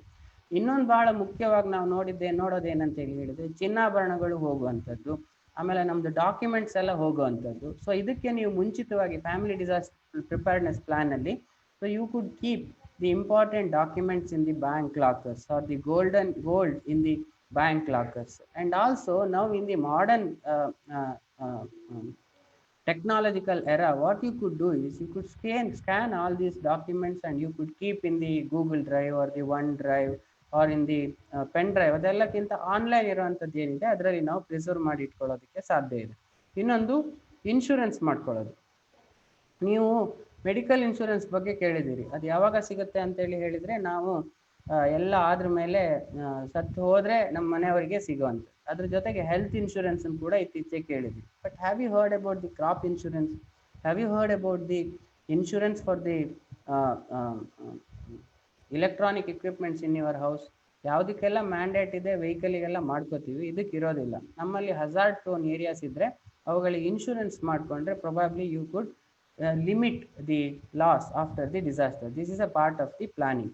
ಇನ್ನು ಒಂದು ಎಮರ್ಜೆನ್ಸಿ ಕಾರ್ಡ್ ನಮಗೆ ಹಾಕುವಂಥದ್ದು. ಈಗ ನಮ್ದು ಐಡೆಂಟಿಟಿ ಬೇಕಲ್ಲ, ನಾವು ಸತ್ತೋದ್ರು ಇರ್ಬೋದು, ಜೀವಂತವಾಗಿರ್ಬೋದು, ಅಥವಾ ಕ್ರಿಟಿಕಲ್ ಆಗಿದ್ದಾಗಿರ್ಬೋದು. ಆ ಕಾರ್ಡಲ್ಲಿ ಏನೆಲ್ಲ ಇರ್ಬೇಕಂತೇಳಿ ಹೇಳಿದ್ರೆ ನಿಮ್ದು ಬ್ಲಡ್ ಗ್ರೂಪ್, ಹೆಸರು, ವಿಳಾಸ, ಮೊಬೈಲ್ ಸಂಖ್ಯೆ, ಆಮೇಲೆ ಇನ್ನೊಂದು ನಂಬರನ್ನು ನೀವು ಖಚಿತವಾಗಿ ಒಂದು ಕೋಡ್ ವರ್ಡಲ್ಲಿ ಎಲ್ಲ ಕಡೆ ಬರೆದಿಟ್ಕೊಳ್ಬೇಕು. ನಿಮ್ಮ ಮೊಬೈಲಲ್ಲಿ ಕೂಡ ಸೇವ್ ಮಾಡ್ಕೋಬೇಕು. ಅದೇನಂತೇಳಿ ಹೇಳಿದರೆ ICE ಅಂತ ಒಂದು ಕೋಡ್ ವರ್ಡನ್ನು ಸೇವ್ ಮಾಡ್ಕೋಬೇಕು. ICE ಅಂತೇಳಿ ಹೇಳಿದರೆ ಇನ್ ಕೇಸ್ ಆಫ್ ಎಮರ್ಜೆನ್ಸಿ. ಅದು ನಿಮ್ಮ ಅಕ್ಕದ ಮನೆಯವರು, ಪಕ್ಕದ ಮನೆಯವರು, ನಿಮ್ಮ ತಂದೆದು, ನಿಮ್ಮ ತಾಯಿದ ನಂಬರ್ ಎಲ್ಲ ಇರಬಾರ್ದು. ನಿಮ್ಮ ರಾಜ್ಯದಿಂದ ಹೊರಗಡೆ ಇರೋರು, ಅಂದರೆ ಡಿಸಾಸ್ಟರ್ ಆದಾಗ ಈ ನೆಟ್ವರ್ಕ್ ಎಲ್ಲ ಜಾಮ್ ಆಗಿ ನಿಮ್ಮ ಪ್ರದೇಶದಲ್ಲಿ ಮಾತನಾಡ್ಲಿಕ್ಕೆ ಆಗೋದಿಲ್ಲ. ಸೊ ಹೊರಗಿನ ಪ್ರದೇಶದವರಿಗೆ ಫೋನ್ ಮಾಡಲಿಕ್ಕೆ ಭಾಳ ಸುಲಭದಲ್ಲಿ ಸಿಗುತ್ತೆ. ಸೊ ಆ ನಂಬರನ್ನು ಇಟ್ಕೊಂಡ್ರೆ ಫಸ್ಟ್ ರೆಸ್ಪಾಂಡರ್ಸ್ ಇರ್ಬೋದು, ಸರ್ಚ್ ರೆಸ್ಕ್ಯೂ ಇವ್ಯಾಕ್ಯುಯೇಷನ್ ಮಾಡೋ ಅಂಥವ್ರು ಇರ್ಬೋದು, ಅವರೆಲ್ಲರಿಗೂ ಕೂಡ ಮೆಸೇಜನ್ನು ಕನ್ವೆ ಮಾಡೋದಕ್ಕೆ ಸಾಧ್ಯ ಆಗುತ್ತೆ. ಸೊ ಅದನ್ನು ಎಮರ್ಜೆನ್ಸಿ ಕಾರ್ಡಲ್ಲಿ ಇಟ್ಕೋಬೇಕು. ಇನ್ನೊಂದು ಅಲರ್ಟ್ ಆ್ಯಂಡ್ ವಾರ್ನಿಂಗ್. ಸೊ ಎರಡಿರುತ್ತೆ. ಒಂದು ಅಲರ್ಟ್ ಅಂದರೆ ಅದನ್ನು ಕೇಳ್ಕೊಂಡು ನಿಮ್ಮ ಕೆಲಸ ಮಾಡ್ಕೊಂಡಿರ್ಬೋದು. You should be alert in case of cyclone, in case of flood, in case of tsunami. Warning ಅಂತೇಳಿ ಹೇಳಿದ್ರೆ ಗೌರ್ಮೆಂಟ್ ಅವ್ರು ಹೇಳ್ತಾರೆ ನೀವು ಆ ಪ್ರದೇಶದಿಂದ ಸುರಕ್ಷಿತವಾದ ಪ್ರದೇಶಕ್ಕೆ ಸ್ಥಳಾಂತರ ಹೊಂದಬೇಕು ಅಂತ. So that is very important. Very in case the warning is given, you need to evacuate at the earliest by yourself, if not with the help of the district administration or the local administration or the voluntary agencies. This is about the alert and warning. Then make a family communication plan. ಒಂದು ಬುಕ್ಕಲ್ಲಿ ಬರೆದಿಟ್ಕೊಳ್ಳಿ. Mobile ಎಲ್ಲ power ಎಲ್ಲ ಹೋದಾಗ mobile ಎಲ್ಲ ಹಾಳಾಗ್ಬೋದು. ಒಂದು polythene covered ಪೇಪರಲ್ಲಿ emergency numbers, fire, doctor, family doctors, ಆಮೇಲೆ ಯಾವುದೆಲ್ಲ ಬೇರೆ ಬೇರೆ ಡಿಪಾರ್ಟ್ಮೆಂಟ್ ನಿಮ್ಗೆ ಇಂಪಾರ್ಟೆಂಟ್ ಅನಿಸುತ್ತೆ, ಮತ್ತು ನಿಮ್ಮ ರಿಲೇಟಿವ್ಸ್ ನಂಬರ್, ಇದೆಲ್ಲದನ್ನು ಅಲ್ಲಿ ಬರೋ ಅಂಥದ್ದು ಭಾಳ ಮುಖ್ಯ. ಇನ್ನು ಔಟ್ ಆಫ್ ಸ್ಟೇಟ್ ಅವರದ್ದು ICE ಅಂತೇಳಿ ಹೇಳಿದೆ, ಅದೆಲ್ಲ ನಂಬರನ್ನು ನೀವು ಸೇವ್ ಮಾಡ್ಕೊಂಡಿರೋ ಅಂಥದ್ದು ಒಳ್ಳೆಯದು. ಇನ್ನು ಬರೀ ನಿಮ್ಮ ಮನೆಯವ್ರು ಮಾತ್ರ ಅಲ್ಲ, ನಿಮ್ಮ ಅಕ್ಕಪಕ್ಕದವ್ರ ಜೊತೆಗೂ ಒಂದು ಪ್ಲಾನ್ ಮಾಡ್ಕೊಳ್ಳಿ, ಮಾತಾಡ್ಕೊಳ್ಳಿ. ಸೊ ಡಿಸಾಸ್ಟರ್ ಆದರೆ ಏನು ಮಾಡೋದು. ಇನ್ನು ಫಾರ್ ಎಕ್ಸಾಂಪಲ್ ಕೆಲವೊಮ್ಮೆ ಏನಾಗುತ್ತೆ ಅಂತೇಳಿ ಹೇಳಿದ್ರೆ ಸ್ಕೂಲಿಗೆ ಮಕ್ಕಳನ್ನ ಕಳಿಸ್ಕೊಟ್ಟಿರ್ತೀವಿ, ಬೆಳಿಗ್ಗೆ ಸ್ಕೂಲ್ಗೆ ಹೋಗಿರ್ತಾರೆ ಮಕ್ಕಳು, ವಾಪಸ್ ಬರ್ತಾ ಪ್ರವಾಹ ಆಗಿರುತ್ತೆ, ಅವ್ರಿಗೆ ಮನೆಗೆ ಹೊರಗೆ ಬರೋಕೆ ಆಗೋದಿಲ್ಲ. ಸೊ ಭಯಭೀತರಾಗ್ತೀರಿ, ಎಲ್ಲಿದ್ದಾರೆ ಮಕ್ಕಳು ಅಂತ. ಸೊ ಅಂಥ ಸಂದರ್ಭಗಳಲ್ಲಿ ನೀವು ನಿಮ್ಮ ಮನೆ ಹತ್ರ ಅಕ್ಕಪಕ್ಕದವರೆಲ್ಲ ಚರ್ಚೆ ಮಾಡಿ ಅಕ್ಕಪಕ್ಕದ ಮಕ್ಕಳು ಎಲ್ಲರೂ ಕೂಡ ಒಂದೇ ಕಡೆ ಬರೋ ಅಂಥದ್ದು ಜಾಗ. ಫಾರ್ ಎಕ್ಸಾಂಪಲ್ ಒಂದು ಪಾಯಿಂಟನ್ನು ನೀವು ಡಿಸೈಡ್ ಮಾಡೋದು, ಆ ಮಕ್ಕಳು ಏನಾದರೂ ತೊಂದರೆ ಆದರೆ ಈ ಪಾಯಿಂಟಲ್ಲಿ ಸಿಗ್ತಾರೆ, ಫ್ಯಾಮಿಲಿ ಮೆಂಬರ್ಸು ಅಲ್ಲಿರ್ತಾರೆ, ಮಕ್ಕಳು ಕೂಡ ಅಲ್ಲಿರ್ತಾರೆ. ಸೊ ಇಂಥದ್ದೊಂದು ವ್ಯವಸ್ಥೆ ಮಾಡಿಕೊಂಡ್ರೆ ಸ್ವಲ್ಪ ಆಗುತ್ತೆ. So this communication, emergency communication plays a very, very important role. In my experience, which I had seen in the Kodagu, the emergency communication plan ಇಲ್ಲದೆ ಇರಲಿಕ್ಕೋಸ್ಕರ, ಈ ಕಮ್ಯುನಿಕೇಶನ್ ಕಂಪ್ಲೀಟ್ ಆಗಿ ಡಿಸ್ಟ್ರಪ್ಷನ್ ಆಗಿರೋದಕ್ಕೋಸ್ಕರ ಸಾಕಷ್ಟು ಜನರಿಗೆ 3 days 4 days ಒಬ್ರನ್ನೊಬ್ರು ಕಾಂಟ್ಯಾಕ್ಟ್ ಮಾಡ್ಕೊಳ್ಳೋಕ್ಕಾಗಿಲ್ಲ. So this emergency communication plan ಅಂತ ನಾವೇನು ಹೇಳಿದ್ದೀವಿ, that is very important. You have to make sure. ಎಲ್ಲಕ್ಕಿಂತ ಮುಖ್ಯ, this is a virtual webinar. I could orient you about the disaster management, I could enlighten you about the disaster management, but eventually this is not a training. This training will not give you any of the skill component to you. To learn the skill component, you need to undergo a separate training program, which could be conducted by the scouts and guides, or sometimes you have lots of courses which are available from the Department of Fire and Emergency Services. 2 ದಿನದ program ಇರುತ್ತೆ, 3 ದಿನದ program ಇರುತ್ತೆ. So civil defence ಅಲ್ಲಿ ಅವರು ಕೊಡ್ತಾರೆ. ಇಂಥದ್ದೆಲ್ಲ ತರಬೇತಿಗಳನ್ನು ನೀವು ತೆಗೆದುಕೊಂಡ್ರೆ ಅಥವಾ ಸ್ಕೌಟ್ಸ್ ಅಂಡ್ ಗೈಡ್ಸ್ ಅಲ್ಲೇ ಇಂಥದ್ದು ಪ್ರೋಗ್ರಾಮ್ಸ್ ನಿಮ್ಗೆ ಅವೈಲ್ ಮಾಡಿದ್ರೆ ಅಂತ ಟ್ರೈನಿಂಗ್ ಅನ್ನು ನೀವು ಅಟೆಂಡ್ ಮಾಡೋದ್ರಿಂದ ಈ ಲೈಫ್ ಸ್ಕಿಲ್ಸ್ ಅನ್ನ ನೀವು ಅಟೈನ್ ಮಾಡ್ತೀರಿ. ಆಸ್ ಆಫ್ ನಾವು ಫಸ್ಟ್ ಏಡ್ ಸ್ಕಿಲ್ಸ್ ನಿಮ್ಮ ಹತ್ರ ಇದೆ, CPR ಸ್ಕಿಲ್ಸ್ ನಿಮ್ಮ ಹತ್ರ ಇದೆ. So this disaster management skills ತಗೊಂಡ್ರೆ it would be very useful. But ಈ ಟ್ರೈನಿಂಗ್ ತಗೊಂಡ್ರೆ ಸಾಕಾಗೋದಿಲ್ಲ.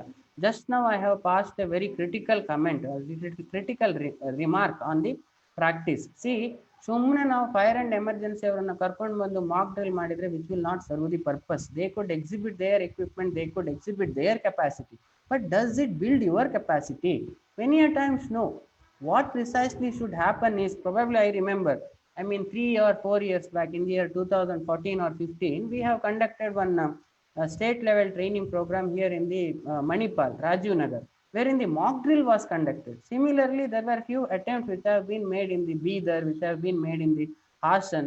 I mean, these kind of training programs includes the mock drill, I mean, wherein the students need to be involved, could increase the capacity of yours in terms of preparedness, in terms of response. So probably these need to happen to acquire a better capacity among ourselves. This is what precisely happens in the Singapore or the advanced countries like the Japan, etc. You take the example of the Israel. I mean, they are way ahead in case of disaster management. So what to happen all these things, the first and foremost what I precisely say is, we need to inculcate a culture of safety. That is very important. This attitudinal change should happen. If that attitudinal change happens, we will be volunteer to get involved with the training program, and we understand the concept of the disaster management, and you could involve yourself with the individual disaster preparedness, as a part of community disaster preparedness, as a part of relief team. So you could do wonders, you could contribute a lot to the community. So this is about the family disaster preparedness plan.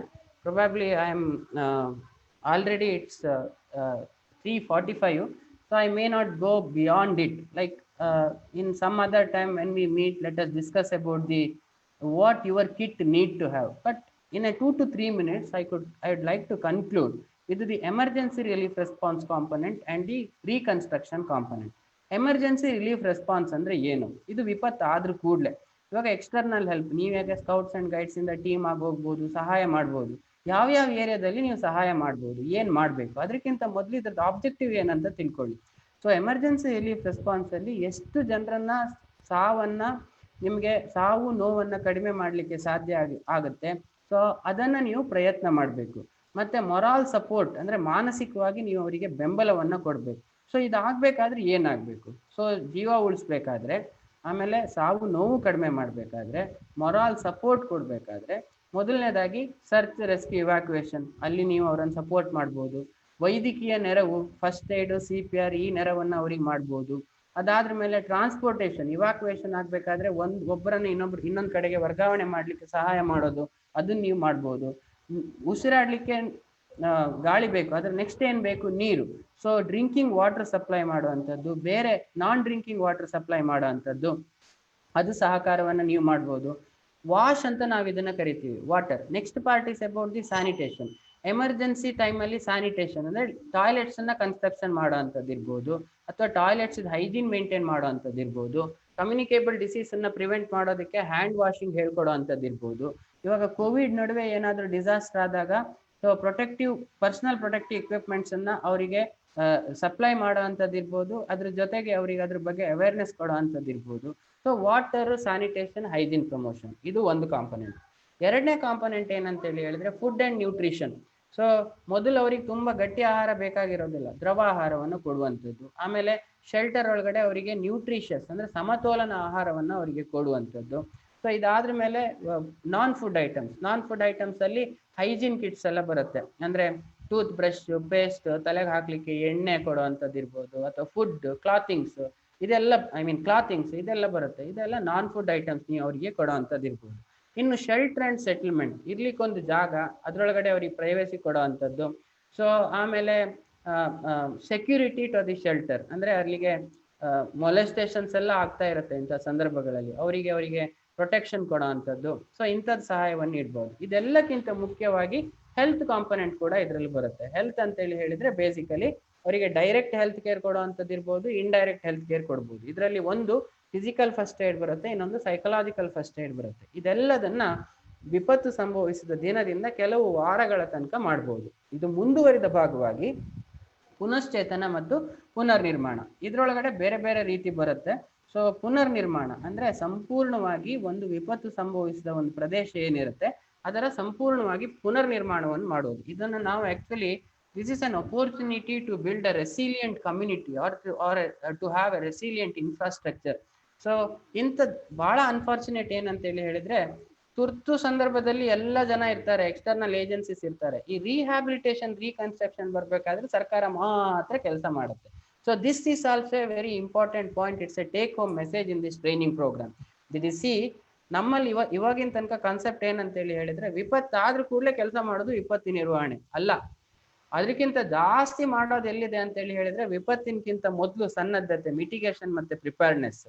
ಆಮೇಲೆ ವಿಪತ್ತು ಆಗಿ ಒಂದ್ 2-3 ವಾರ ಆದ್ರ ಮೇಲೆ ಮಾಡುವಂಥದ್ದು ಪುನಶ್ಚೇತನ ಮತ್ತು ಪುನರ್ನಿರ್ಮಾಣ. ಅಂದ್ರೆ ಸೈಕಲ್ ಬಹಳ ದೊಡ್ಡದಿದೆ, ಅಲ್ಲಿ ಕೂಡ ನಮ್ಗೆ ಕೆಲಸ ಮಾಡೋದಕ್ಕೆ ಸಾಧ್ಯ ಇದೆ. ಸೊ ಇದಿಷ್ಟು ನಿಮ್ಗೆ ತಿಳ್ಕೊಂಡಿರಿ. So I mean it's a very small the session we had for 3 days. Hardly around I spent 3 hours with you all together. I have tried my level best to give you the justice.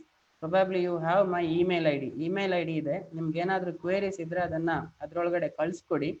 ಮತ್ತೆ videos ಎಲ್ಲ ಏನಿದೆ ಅದನ್ನ ನಿಮ್ಗೆ share ಮಾಡ್ತೀನಿ. What is most important ಅಂತೇಳಿ ಹೇಳಿದ್ರೆ ನಮ್ಮ ದೇಶದ ಸಾಮರ್ಥ್ಯ ಹೆಂಗಿದೆ ಅಂದ್ರೆ ವಿಪತ್ತು ನಿರ್ವಹಣೆಗೆ ನಮ್ಮಲ್ಲಿ ಹೆಂಗೆ ಸಾಮರ್ಥ್ಯನ ಇಲ್ಲೋ ಅದೇ ರೀತಿಯಾಗಿ ತರಬೇತಿ ಕೊಡ್ಲಿಕ್ಕೆ ಕೂಡ ನಮ್ಮ ಹತ್ರ ಬೇಕಾಗುವಷ್ಟು ಸಾಮರ್ಥ್ಯ ಇಲ್ಲ. So probably you have to read a lot, you have to watch YouTube channels on the disaster management. You need to gain and acquire the skills acquire the knowledge which are essential. And then when you start demanding about the training, probably the government could think about facilitating with the many of the trainings at your district headquarters or the taluka headquarters. That is how we could build the capacity, I mean the human resource capacity in our country. So ಕೊನೆಯದಾಗಿ ನನಗೆ ಈ ನಿಮ್ಮ ಜೊತೆಗೆ one way ಆದರೂ ಕೂಡ ನಿಮ್ಮ ಜೊತೆಗೆ ಕೆಲವೊಂದು ವಿಚಾರಗಳನ್ನ ನಾನು ಹಂಚ್ಕೊಳ್ಳಿಕ್ಕೆ ಅವಕಾಶ ಮಾಡಿಕೊಟ್ಟಿರುವಂಥದ್ದು ರೇಂಜರ್ಸ್ ಅಂಡ್ ರೋವರ್ಸ್ ವಿಭಾಗದ PPC ಹಾಗೂ ಕರ್ನಾಟಕ ರಾಜ್ಯ ಇವರಿಗೆ ನಾನು ಧನ್ಯವಾದವನ್ನು ಅರ್ಪಿಸ್ತೇನೆ. ವಿಶೇಷವಾಗಿ ಜ್ಯೋತಿ ಆಚಾರ್ಯ ಅವರು ಕೋಆರ್ಡಿನೇಟ್ ಮಾಡಿದ್ದಾರೆ ಅವರಿಗೆ, ಹಾಗೆ ನಿಮ್ಮ ಜಿಲ್ಲೆಯ ಕಮಿಷನರ್ ಆಗಿರುವಂಥ ಡಾಕ್ಟರ್ ವಿಜೇಂದ್ರ ಅವರಿಗೆ, ರಾಜ್ಯದ ಕಮಿಷನರ್ ಮೈ ಮೆಂಟರ್ ಆಲ್ಸೋ ಹೀಸ್ ರಾಜ್ಯದ ಚೀಫ್ ಕಮಿಷನರ್ ಆಗಿರುವಂಥ ಸಿಂಧ್ಯಾ ಸರ್ ಅವರಿಗೆ, ಆಮೇಲೆ ನಿಮ್ಮ ಪ್ರಿನ್ಸಿಪಾಲ್ PPCಯ ಪ್ರಿನ್ಸಿಪಾಲ್ರಿಗೆ, ನಿಮ್ಮೆಲ್ಲರಿಗೂ ಹಾಗೂ ವಿಶೇಷವಾಗಿ ಪ್ರಾತಸ್ಮರಣೀಯರಾದ ಶ್ರೀ ಶ್ರೀ ಶ್ರೀ ವಿಶ್ವಪ್ರಿಯ ಸ್ವಾಮೀಜಿ ಅವರಿಗೆ ಕೂಡ ನಾನು ಧನ್ಯವಾದವನ್ನು ಹೇಳ್ತಾ ಅವಕಾಶಕ್ಕಾಗಿ ಅಭಿವಂದನೆಯನ್ನು ಸಲ್ಲಿಸ್ತೇನೆ. Thank you.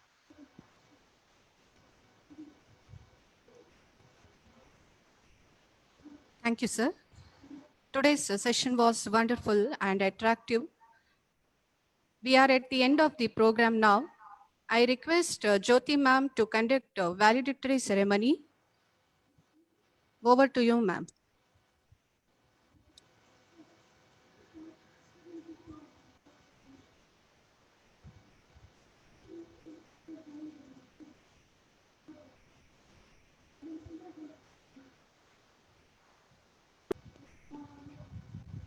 A warm good evening to all. By seeking the blessings of His Holiness Sri Vishwapriya Tirtha Swamiji, President Admar Math Education Council, Bangalore. I'm Jyoti Acharya, Ranger Leader, Purna Prajna College. Take this opportunity to welcome you all for today's valedictory session of 3 days state-level virtual training program on disaster management. There is a saying that the beautiful thing about learning is that no one can take it away from me. During this 3-day training program, we have learned and gained the knowledge with regard to how to save our life and what can be done at the time of disaster We are happy to have with us Mr. Prabhat Kalkur, an excellent resource person during these 3 days of training period, who spared his time in sharing his knowledge by guiding us how to protect ourselves and also protect others at the time of disaster.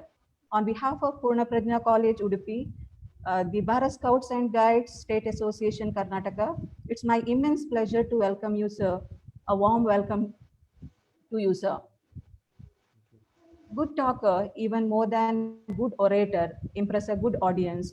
Today we have with us Dr. Vijayendra Vasant, District Commissioner, the Bharat Scouts and Guides, District Udupi District. A dynamic leader whose words have a magical power which influence every audience.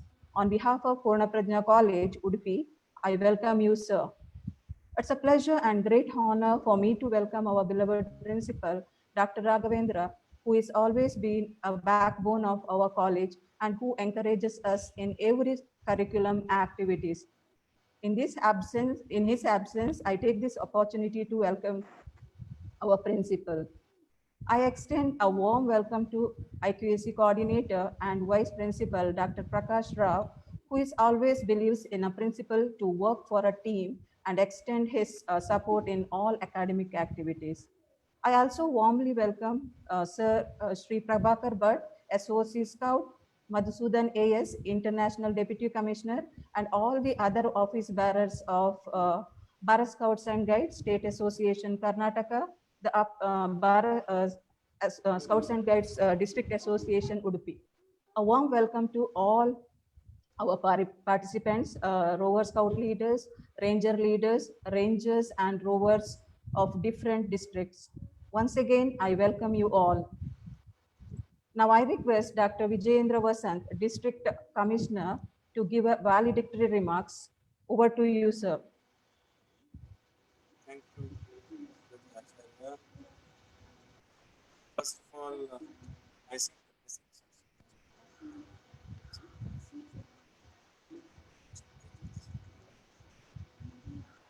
congratulations to the great success.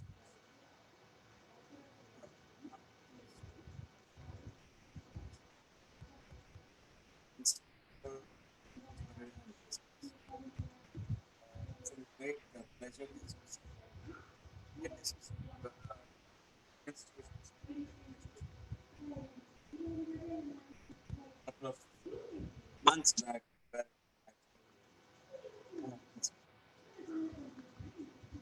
back again, if not actually.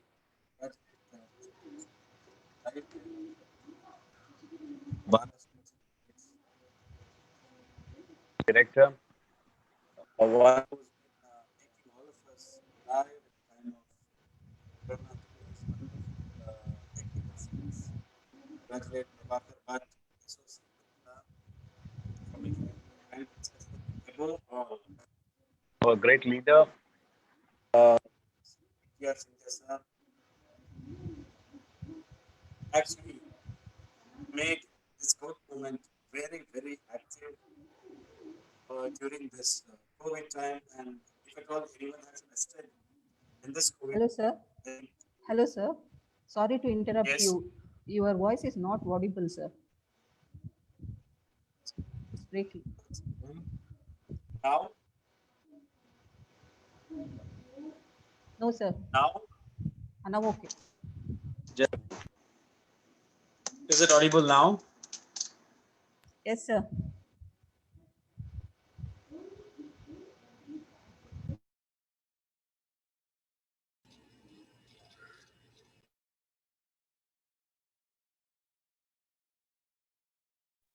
Am I audible now? Yes. Am I audible? Yes, sir. Yeah, thank you. Good evening, everyone. It's been a great pleasure. First of all, I seek the blessings of His Holiness Sri Sri Vishwapriya Tirtha Sripadar or Ishapriya Tirtha Sripadangan. Then it's a great opportunity to congratulate all the receivers of this great disaster management, the need of the hour session. I would like to congratulate Sri PGR Sindhya sir, the State Chief Commissioner, who has been actually the source of inspiration for all of us when the entire world rested, quarantined themselves, and they were hidden.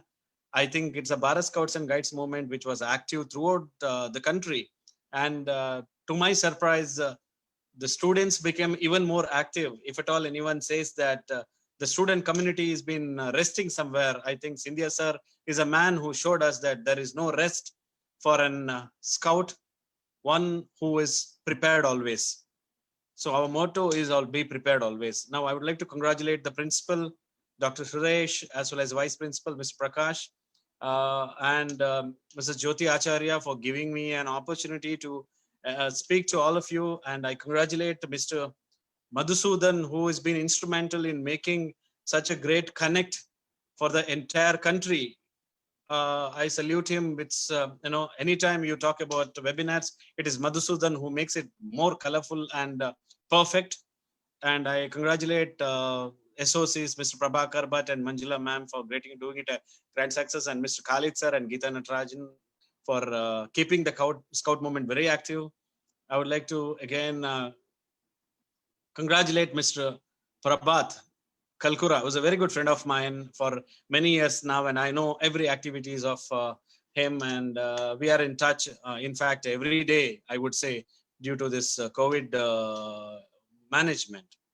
He's a right choice, and we have taken Prabhat for addressing our children, and he has addressed our children many a times in Udupi district, and he is a good resource person for these kind of talks, and above all is a good human being. Dear friends, there is a very popular say, Udyame naiva siddhyanti karyani na manorataihi nahi suptasya simhasya pravishanti mukhe mragaha. That means if you make an attempt only, even the king of the jungle will get its prey. But if you sit in a corner and say, I want to do something, you will never achieve anything. It just doesn't come to your mouth and fall. Your prey will not fall. So you really have to hunt. So that's a great movement, Dr. Actually, people have come forward to listen to this and attend this.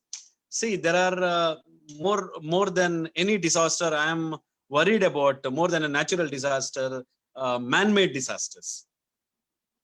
Every day in and day out, we are throwing garbage everywhere, and our scout movements or some intellectuals like us go and clear it. We have not thought of tomorrow. We have been doing as if I am enjoying, I am living for the day. Tomorrow, it's not my call. It's not my activity. Someone else will do. If not, there is a disaster management cell. But why do we create a situation where we have to face the disasters? Now, the biggest disasters to name, the tsunami hit, the natural disasters or man-made disasters, the Chernobyl or Bhopal gas issues. These are all the biggest disasters we ever saw. But ladies and gentlemen, before telling anything, I want to tell you, we are heading towards the biggest of the disasters we never thought of also. So kindly wake up now and understand that it is in our hand to stop all these things happening. First of all, we listen to this disaster management session. That itself is a beginning that a scout, whenever you hear about disaster, the first thing what is required, Prabhat would definitely agree with me, is being prepared, the preparedness. So the motto is be prepared for a scout. So we are the pioneers in making the entire world understand our responsibility doesn't get over here. It begins here. Now let us prepare everyone. Prabhat said very well that we will not be prepared for disaster anytime. We go at the time of the disaster happening, and the disaster management lies in absolute rehabilitation. I am fully with you, Prabhat. And the second thing we have to understand is the wiping of tears is the greatest activity or the humanitarian service. Me being a doctor, I might have wiped the tears of many who were in pain. But I will tell you, ordinary man's life makes more colorful life or completion is only by wiping of the tears who is in need. Let's pray to Almighty that we will not have such a situation of wiping tears of our own mankind. Let us wake up, be a human first, give a true meaning for humanity, and stop littering around, keep your rivers clean, keep your environment clean, and be more responsible that if at all a disaster can happen, it can happen with me. If at all disaster management can happen, it can happen with me. If every one of you think in this direction, I think neither the disaster will happen or the disaster what happens will be managed well. I want to conclude because I know that there is a state level webinar and Mr. Madhusudan as well as Prabhakar Bhatt are very busy. I don't want to go beyond because my time was like, we had to wind up by 4 o'clock. Keeping that in mind, this is a wonderful session. There's a wonderful speaker and a wonderful activity by Purna Prajna College. which is a great institution in my views, which has given the scholars to this world, and 39 wonderful institutions by Swamiji, which has been given to this country, or I would say the world. So I would definitely congratulate all of you who have been a successful listener. Above all, I would like to congratulate Jyoti Acharya for wonderful efforts what she made, and I salute all the rovers and rangers for the involvement, dedication and determination. The only thing what is required for you is a proper direction, so which has been already given. Now start walking. Kal kare so aaj kare so ab, pal mein paralai hoyegi, sab kuch karoge kab. Let's all join hands and walk in the way of our great leader Sri PGR Scindia has shown us, and be a good human being. This is what is my message for the day. Thank you. Thank you, sir, for your inspiration words. Now I request Dr. Prakash Rao, sir, to deliver a presidential speech.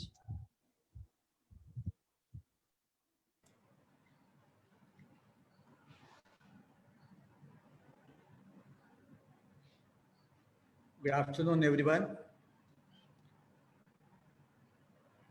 My humble pranamas to Lord Sri Krishna and Lord Mukhya Prana, and by seeking the blessings of our President, Sri Vishwapriya Tirtha Swamiji, and Vice President, Sri Ishapriya Tirtha Swamiji, I take this opportunity to congratulate Ms. Jyoti Acharya and her team for rendering this noble service. Actually, this is the need of the hour. We used to read in the newspapers and the TVs that every year, huge amount of losses used to take place because of these disasters.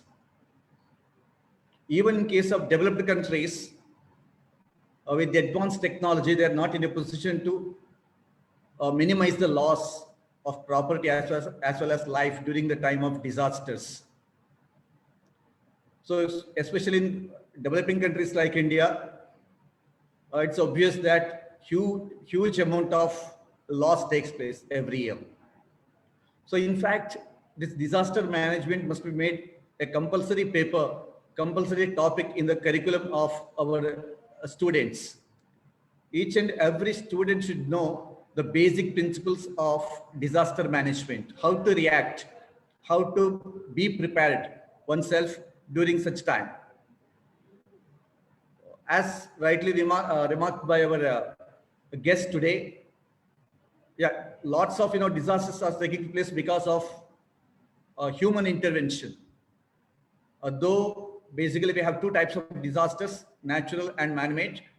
Nowadays, that man-made disasters are more vulnerable and more aggressive than natural disasters. So this is the right time to think and change the lifestyle, how to lead a life which is eco-friendly and thereby cause minimum disturbances to the ecology. I'm pretty sure that a lot of students gained basic information regarding disaster management in all these 3 days virtual webinar. I thank the organizers, Jyoti Acharya and her team, all the office bearers of Bharat Scouts and Guides, rovers and rangers, leaders, and students participants for their participation and active support. Purna Prajna College is always ready to sponsor such programs, conduct such webinars, workshops in order to enrich our students. With these remarks, I wish all the best to all of you. Congratulate once again the team and thank all the office bearers and resource persons of this webinar. Thank you one and all. Thank you, sir, for your presidential remarks. So ಈ 3 ದಿನದ ರಾಜ್ಯ ಮಟ್ಟದ ವಿಪತ್ತು ನಿರ್ವಹಣಾ ತರಬೇತಿ ಕಾರ್ಯಕ್ರಮದ ಅಂತಿಮ ಘಟ್ಟಕ್ಕೆ ನಾವು ಬಂದು ತಲುಪಿದ್ದೇವೆ. ಸಂಯೋಜಕೀಯ ನೆಲೆಯಲ್ಲಿ ನಾನು ಹಲವರಿಗೆ ಧನ್ಯವಾದಗಳನ್ನು ಅರ್ಪಿಸುವುದು ನನ್ನ ಕರ್ತವ್ಯ. ಪ್ರಪ್ರಥಮವಾಗಿ ನಮ್ಮ ಕಾಲೇಜಿನ ಆಡಳಿತ ಮಂಡಳಿ, ನಮ್ಮ ಸ್ವಾಮೀಜಿ ಹಾಗೂ ಪ್ರಾಂಶುಪಾಲರು ಮತ್ತು ಉಪ ಪ್ರಾಂಶುಪಾಲರಿಗೆ ನಾನು ಪ್ರಪ್ರಥಮವಾಗಿ ಧನ್ಯವಾದ ಸಲ್ಲಿಸಲೇಬೇಕು. ಯಾಕಂದ್ರೆ ಸ್ಟೇಟ್ ಲೆವೆಲ್ ಪ್ರೋಗ್ರಾಮ್ ಮಾಡ್ತೇನೆ ಹೇಳಿದಾಗ ನನಗೆ ಪ್ರಾಂಶುಪಾಲರು ಹಾಗೂ ಉಪ ಪ್ರಾಂಶುಪಾಲರು ಇಬ್ರು ನೀವು ಮಾಡಿ ಅಂತ ನಂಗೆ ಸಹಕರಿಸಿದ್ದಾರೆ. ಸೊ ಈ ಕಾರ್ಯಕ್ರಮ ನಿಜವಾಗಿಯೂ ಅರ್ಥಪೂರ್ಣವಾಗಿ ಆಗ್ಲಿಕ್ಕೆ ಕಾರಣವೇ ಅವರೆಲ್ಲರ ಸಪೋರ್ಟ್. ಎರಡನೇದಾಗಿ ನಾನು ಧನ್ಯವಾದ ಅರ್ಪಿಸಬೇಕಾದದ್ದು PGR ಸಿಂಧ್ಯಾ ಸರ್ಗೆ. ನಾವು ಖಾಲಿ ನಮ್ಮ ಸ್ಟೂಡೆಂಟ್ಸ್ಗೆ ಮಾತ್ರ ಪ್ರೋಗ್ರಾಮ್ ಮಾಡುವುದಂತ ನಾವು ಡಿಸೈಡ್ ಮಾಡಿದ್ದೆವು. ಆಮೇಲೆ PGR ಸಿಂಧ್ಯಾ ಸರ್ ಹತ್ರ ಮತ್ತೆ ಪ್ರಭಾಕರ್ ಭಟ್ ಸರ್ ಹತ್ರ ಕೇಳಿದಾಗ ಅವರು ನೀವು ಮಾಡಿ ಅಂತ ಹೇಳಿದ್ರು. ಸೊ ಅವರಿಗೂ ಸಹ ನಾನು ಈ ಸಂದರ್ಭದಲ್ಲಿ ಧನ್ಯವಾದ ಅರ್ಪಿಸ್ಲಿಕ್ಕೆ ಇಚ್ಛಿಸ್ತೇನೆ. ಹಾಗೆ Prabhakar Bhat sir, so Prabhakar Bhat sir ಉಡುಪಿಯವರೇ, ಅವರ ಜೊತೆ ನಾನು ಹಲವಾರು ಶಿಬಿರದಲ್ಲಿ ಭಾಗವಹಿಸಿದ್ದೇನೆ. ಸೊ ಪ್ರಭಾಕರ್ ಭಟ್ ಸರ್ ಹತ್ರ ಏನಾದ್ರು ಕೇಳಿದ್ರೆ ಅವರು ಇಲ್ಲ ಅನ್ನೋದಿಲ್ಲ. ಸೊ ಆ ಧೈರ್ಯದಲ್ಲಿ ನಾನು ಡಿಸ್ಟ್ರಿಕ್ಟ್ ಅಸೋಸಿಯೇಷನ್ ಹತ್ರ ಸಹ ಕೇಳದೆ ಡೈರೆಕ್ಟ್ ಆಗಿ ಪ್ರಭಾಕರ್ ಭಟ್ ಸರ್ ಹತ್ರ ಕೇಳಿದೆ. ಸೊ ಅವ್ರು ಹೇಳಿದ್ರು ಮಾಡಿ, ನಿಮ್ಗೆ ನಾವೆಲ್ಲ ಸಂಪೂರ್ಣ ಸಹಕಾರ ಕೊಡ್ತೇವೆ ಅಂತ. ಸೊ ಆ ನೆಲೆಯಲ್ಲಿ ನಾನು ಈ ರಾಜ್ಯ ಮಟ್ಟದ ಕಾರ್ಯಕ್ರಮ ಆಯೋಜಿಸ್ಲಿಕ್ಕೆ ಆಯ್ತು. ಅದೇ ಜೊತೆಗೆ ಮಧುಸೂದನ್ ಸರ್ಗೂ ನಾನು ಕೃತಜ್ಞತೆ ಸಲ್ಲಿಸಬೇಕು. ನಮ್ಗೆ ತಾಂತ್ರಿಕ ಸಹಾಯ ಎಲ್ಲವನ್ನು ನೀಡಿರುವಂತದ್ದು ಮಧುಸೂದನ್ ಸರ್. ಹಾಗೆ ನಮ್ಮ ಈ 3 ದಿನಗಳ ಕಾರ್ಯಾಗಾರಕ್ಕೆ ಅತ್ಯುತ್ತಮ ಸಂಪನ್ಮೂಲ ವ್ಯಕ್ತಿಯಾಗಿ ಸಹಕರಿಸಿದ್ದು ಪ್ರಭಾತ್ ಕಲ್ಕೂರ್ ಸರ್. ಪ್ರಭಾತ್ ಕಲ್ಕೂರ್ ಸರ್ ಅನ್ನು ನಾನು 3 ವರ್ಷಗಳ ಹಿಂದೆ ಒಂದು ಡಿಸಾಸ್ಟರ್ ಮ್ಯಾನೇಜ್ಮೆಂಟ್ ಟ್ರೈನಿಂಗ್ ಕ್ಯಾಂಪ್ ಅಲ್ಲಿ ಮೀಟ್ ಆಗಿರುವಂತದ್ದು. ಹಿ ಸಚ್ ಎ ಹಂಬಲ್ ಮ್ಯಾನ್, ತುಂಬಾ ಸರಳ ಜೀವಿ. ಅಗಾಧವಾದ ನಾಲೆಜ್ ಇದ್ರೂ ಸಹ ಅವ್ರು ನೋಡುವಾಗ ಸ್ವಲ್ಪ ಅಂದ್ರೆ ಏನೂ ಗೊತ್ತಿಲ್ಲದವರಾಗಿರ್ತಾರೆ. ಅವರು ನಮ್ಮ ಈ ಕಾರ್ಯಕ್ರಮಕ್ಕೆ ರಿಸೋರ್ಸ್ ಪರ್ಸನ್ ಆಗಿ ಬರ್ಲಿಕ್ಕೆ ಕೇಳಿಕೊಂಡಾಗ ಒಪ್ಪಿಕೊಂಡ್ರು.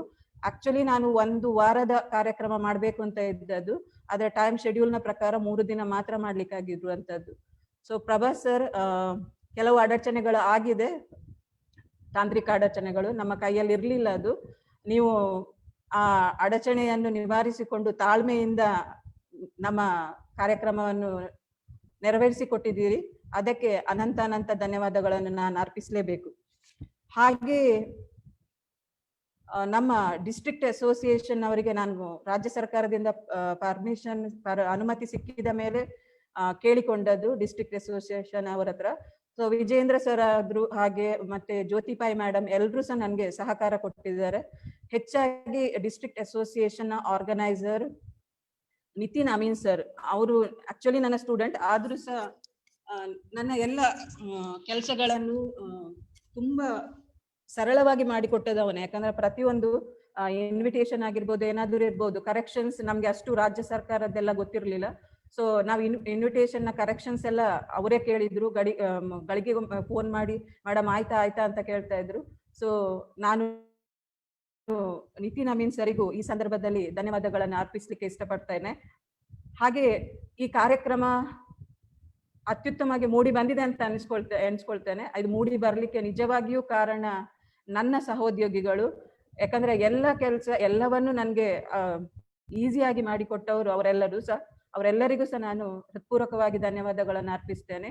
ಹಾಗೆ ಈ ಕಾರ್ಯಕ್ರಮದಲ್ಲಿ ಪಾರ್ಟಿಸಿಪೆಂಟ್ಸ್ ಆಗಿ ಬಂದ ಬೇರೆ ಬೇರೆ ಜಿಲ್ಲೆಯ ರೋವರ್ ಸ್ಕೌಟ್ ಲೀಡರ್ಸ್ಗಳಿರ್ಬೋದು, ಅಥವಾ ರೇಂಜರ್ ಲೀಡರ್ಗಳಿರ್ಬೋದು, ರೋವರ್ಸ್ಗಳು ಮತ್ತು ರೇಂಜರ್ಸ್ಗಳು, ಅವರೆಲ್ಲರ ಸಹಕಾರ ಇಲ್ಲದಿದ್ರೆ ಮೋಸ್ಟ್ಲಿ ಈ ಪ್ರೋಗ್ರಾಮ್ ಸಕ್ಸಸ್ ಆಗ್ತಾ ಇರಲಿಲ್ಲ. ಸೊ ಬೇರೆ ಬೇರೆ ಜಿಲ್ಲೆಗಳಿಂದ ನಮ್ಮ ಈ ಪ್ರೋಗ್ರಾಮ್ ಅನ್ನು, ಹಾಗೆ ಯಾವುದು ಫೇಸ್ಬುಕ್ ಲೈವ್ ಅಲ್ಲಿ ಸಹಕರಿಸಿದವರಿಗೆ ಎಲ್ರಿಗೂ ನಾನು ಧನ್ಯವಾದಗಳನ್ನು ಸಮರ್ಪಿಸುತ್ತಿದ್ದೇನೆ. ಕೊನೆಯದಾಗಿ ನನ್ನ ವಿದ್ಯಾರ್ಥಿಗಳು ಇದರಲ್ಲಿ ಆಕ್ಟಿವ್ ಆಗಿ ಪಾರ್ಟಿಸಿಪೇಟ್ ಮಾಡಿದ್ದಾರೆ. ಅವರೇ ಸೋರ್ಸ್ ಆಫ್ ಮೋಟಿವೇಶನ್. ಸೊ ಅವರು ಯಾವುದೇ ಸಂದರ್ಭದಲ್ಲಿ ಯಾವುದೇ ಪ್ರೋಗ್ರಾಮ್ ಮಾಡಿದಾಗ ಸಹ ಆಕ್ಟಿವ್ ಆಗಿ ಪಾರ್ಟಿಸಿಪೇಟ್ ಮಾಡ್ತಾರೆ. ಆ ನೆಲೆಯಲ್ಲಿ ನನಗೆ ನಿಜವಾಗಿಯೂ ಅವರೇ ಸ್ಫೂರ್ತಿ. ಅವರು ಪಾರ್ಟಿಸಿಪೇಟ್ ಮಾಡುವ ಸ್ಪಿರಿಟಿಗೆ ನಾನು ಎಲ್ಲ ಪ್ರೋಗ್ರಾಮ್ಗಳನ್ನು ಮಾಡುವಂಥದ್ದು. ಸೊ ಎಲ್ಲ ಸ್ಟೂಡೆಂಟ್ಸ್ಗಳಿಗೂ ನಾನು ಥ್ಯಾಂಕ್ಸ್ ಹೇಳಲಿಕ್ಕೆ ಇಷ್ಟಪಡ್ತೇನೆ.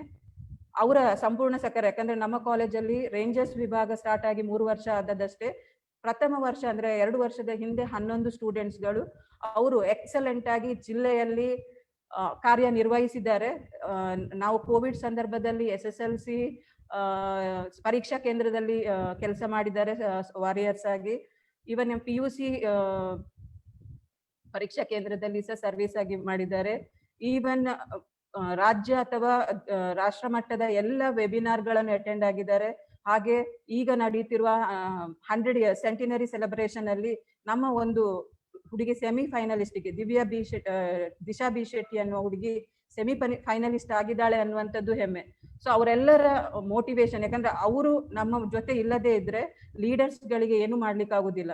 ಸೊ ಆದ್ರಿಂದ ಪ್ರತಿ ರೇಂಜರ್ಸ್ಗಳು ರೋವರ್ ಲೀಡರ್ ಮತ್ತು ರೇಂಜರ್ಸ್ ಲೀಡರ್ಗಳ ಅಸೆಟ್ ಹೌದು. ಸೊ ಆ ನೆಲೆಯಲ್ಲಿ ನಾನು ಪ್ರತಿಯೊಂದು ರೇಂಜರ್ಸ್ ಮತ್ತೆ ರೋವರ್ಸ್ ಗಳಿಗೆ ಧನ್ಯವಾದವನ್ನು ಸಮರ್ಪಿಸುತ್ತಿದ್ದೇನೆ.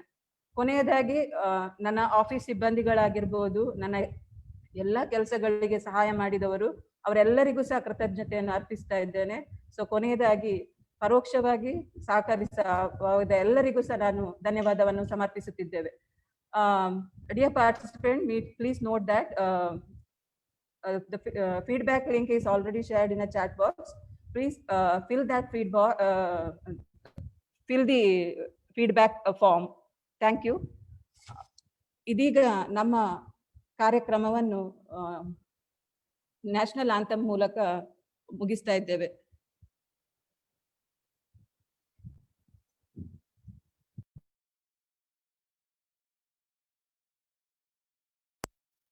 जनगण मन अधिनायक जय हे भारत भाग्य विधाता, पंजाब सिंध गुजरात मराठा द्राविड उत्कल बंगा, विंध्य हिमाचल यमुना गंगा उच्चल जलधि तरंगा, तव शुभ नामे जागे, तव शुभ आशीष मांगे, गाहे तव जय गाथा।